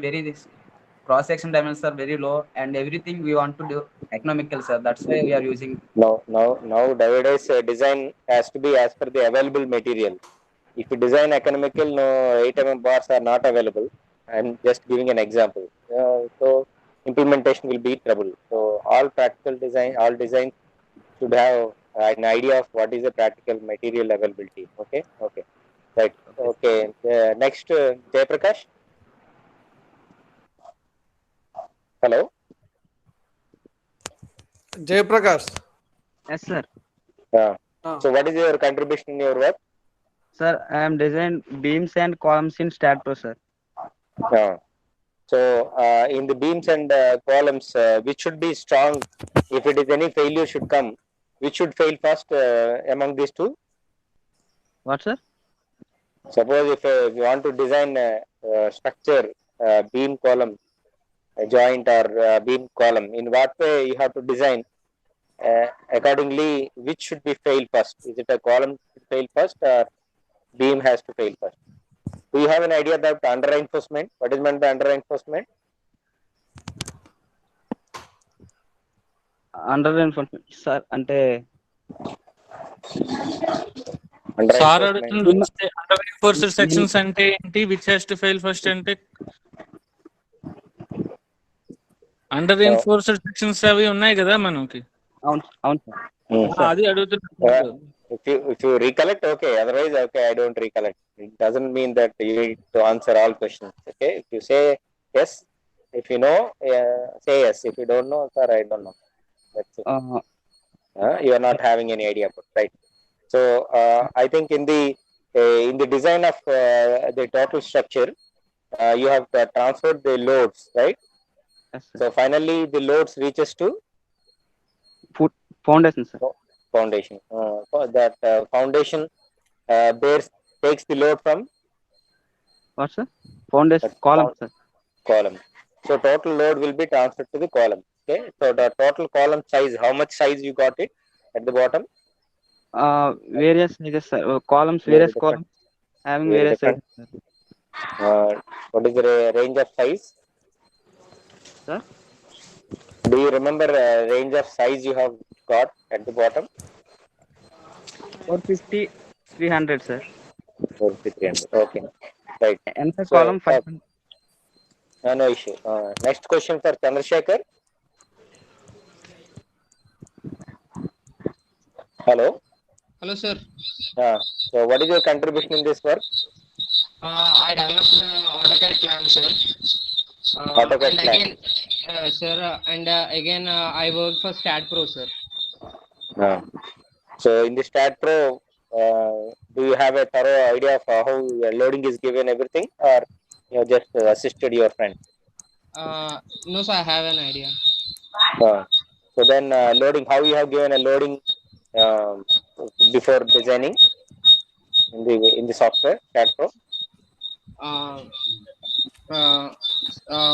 For the loading, sir. What type of load combinations you have used for analysis? Actually, there are for auto load combinations we have used, sir. Auto load combination, irrespective of auto load combinations, we have used 7 combinations, sir. Which code you will consider for loading combination? Sir, 1 minute. Sir, 1 minute, sir.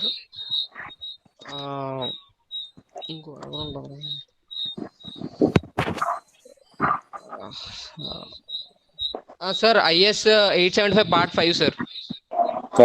So IS 875 part 5, sir. How many load combinations in total? Only with respect to loads, there are 10 load combinations, sir. Dead load, imposed load, temperature load, wind load, and earthquake load, sir. With these 5 loads, there are 10 combinations, sir. And thermal load also, sir.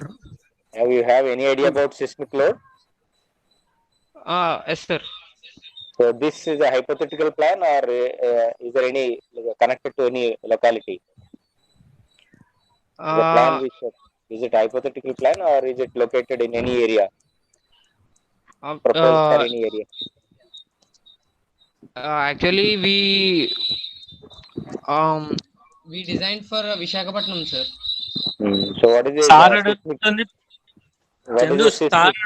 Plan draw చేసుకున్నారు కదా, plan తీసుకున్నారు కదా, అది ఆర్బిటరీగా ఎక్కడి నుంచైనా ఉందా లేదా existing building దా అని అడుగుతున్నారు సార్. మామూలు మేము గీసుకున్నాం సార్, అది హాస్పిటల్ లో మేము గీసుకున్నది. Okay. Suppose you said Visakhapatnam. What is the zone of seismic zone of Visakhapatnam? Seismic zone 2, sir. According to Appendix A, the speed is VZ is 50 meters per second, sir. Okay. Okay. Right. Babu, hello. So, next. Chandrasekhar. Sir. Sari is asking about seismic. Why you are telling wind speed? Sorry, sir. You are mentioning about wind speed. Sari is asking about the wind seismic details. He is asking. Zone 2, sir. Zone 2, sir. You are answering wind details. Both. Zone 2, that's it. When you want to add wind, both are different. No? Okay. Next, coming to Lavanya, what is your contribution in your project? Planning and footing, sir. Footing. Okay. So, in the footing, what is the usual SBC range? What is SBC? Have you heard about capital SBC? Sir? In the footing design, we call SBC. Have you heard about SBC of soil? Yes, sir. What is that? SBC stands for? Bearing capacity, sir. Okay, safe bearing capacity. What is the usual range of SBC in our Visakhapatnam? 3, sir. 3 kilonewton per meter. 3 kilonewton per? 3.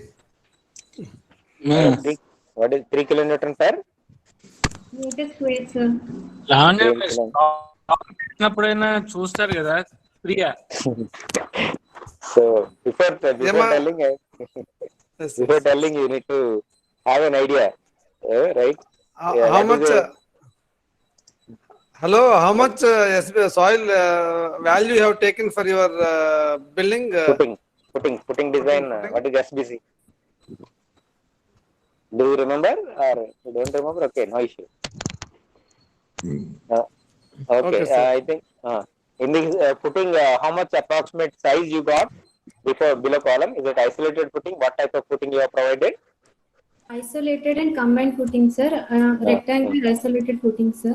What is the approximate? What is the plan area? What is the plan size you got for below each column? Yes, sir. Size is 360 into 360. Some footings are 360. What is that 360 units? 360 mm, sir. Sorry, sir. Footing size 360 mm. Footing column size. Footing size, sir. Footing means below the column.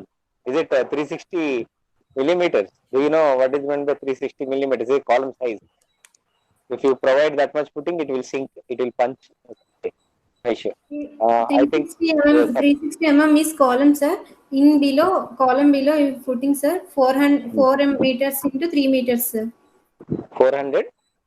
400 mm. 400 mm. 4 meters by 3 meters is telling. 4 meters by 3 meters, sir. Footing size. 4 meters by 3 meters. Okay. Yes. Yes, sir. So footing, in addition to that, you have involved in also in staircase also. Yes, sir. In the staircase, what type of staircase usually will be there? Dog-legged staircase, sir. Okay. Right. Okay. That's all from my side. Is there any other batch? No, sir. For today, this is the last batch for this session. Right. All the best for this batch. Right. Okay. Congrats all the members, Chiranjeevi and team. Thank you, sir. Thank you very much, sir. Okay. You can exit now. You can exit. Okay, thank you, sir. Okay, Thank you. sir.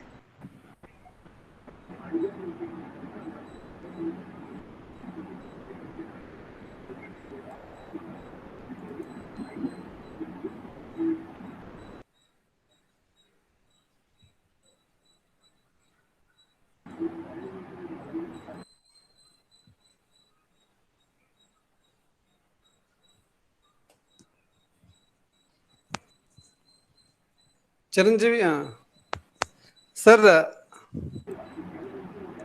Chappan, sir. Sir, thank you, sir. Very nicely you have done the evaluation for every student, for each individual. Very chala detail chesaru. Thank you very much for your good contribution. Okay. Thank you. I think the same sir, way we'll- tomorrow also we'll have, right? Yes, sir. Yes, sir. Okay. Thank you, sir. కాకపోతే కొంచెం delay అయింది 1 hour. No issue. No issue. I think fortunately second half I don't have any meeting at 2. But you guys said you have some meeting. అది మళ్ళీ 2 PM నుండి మాకుంది second session. అది గురించి కొంచెం నేనే me your permission I made dum. No issue because ultimately we need to rush them. Otherwise they don't know how much time it is there. Right, sir. Thank you. Thank you, sir. Thank you very much. Bye. Sir. Okay. Preeti and Sumasri garu మనం మళ్ళీ 2 PM join అవ్వాలండి. సరే కొంచెం వాళ్ళకి speedup చేయాలి. చెప్తాను sir. అంటే afternoon నుంచి లాస్ట్ 5 minutes అని వాళ్ళకి ఇన్ఫార్మ్ చేస్తాను సార్. మరి డిలే అంటే మీరు అంటే చెప్పేటప్పుడు ఏం చేస్తారంటే వాళ్ళు మీరు చెప్పినప్పుడు వాళ్ళు ఫస్ట్ స్టార్ట్ చేస్తారు కదా, వాళ్ళనే ఒక 5 minutes ఎక్స్ప్లెయిన్ చేసేమనండి. ఇప్పుడు చూడండి పద్మనాభం గారు బ్యాచ్ ఒక సినిమా లాగా ఉంది, అసలు ప్రెజెంటేషన్ లాగా లేదు. నేను ఇప్పుడు మన రమేష్ గారికి ఫోన్ చేసి వాళ్ళకి మార్క్స్ బాగా తగ్గించమని చెప్తాను. ప్రీతి గారు అది రికార్డ్ చూడండి, రికార్డ్ అదే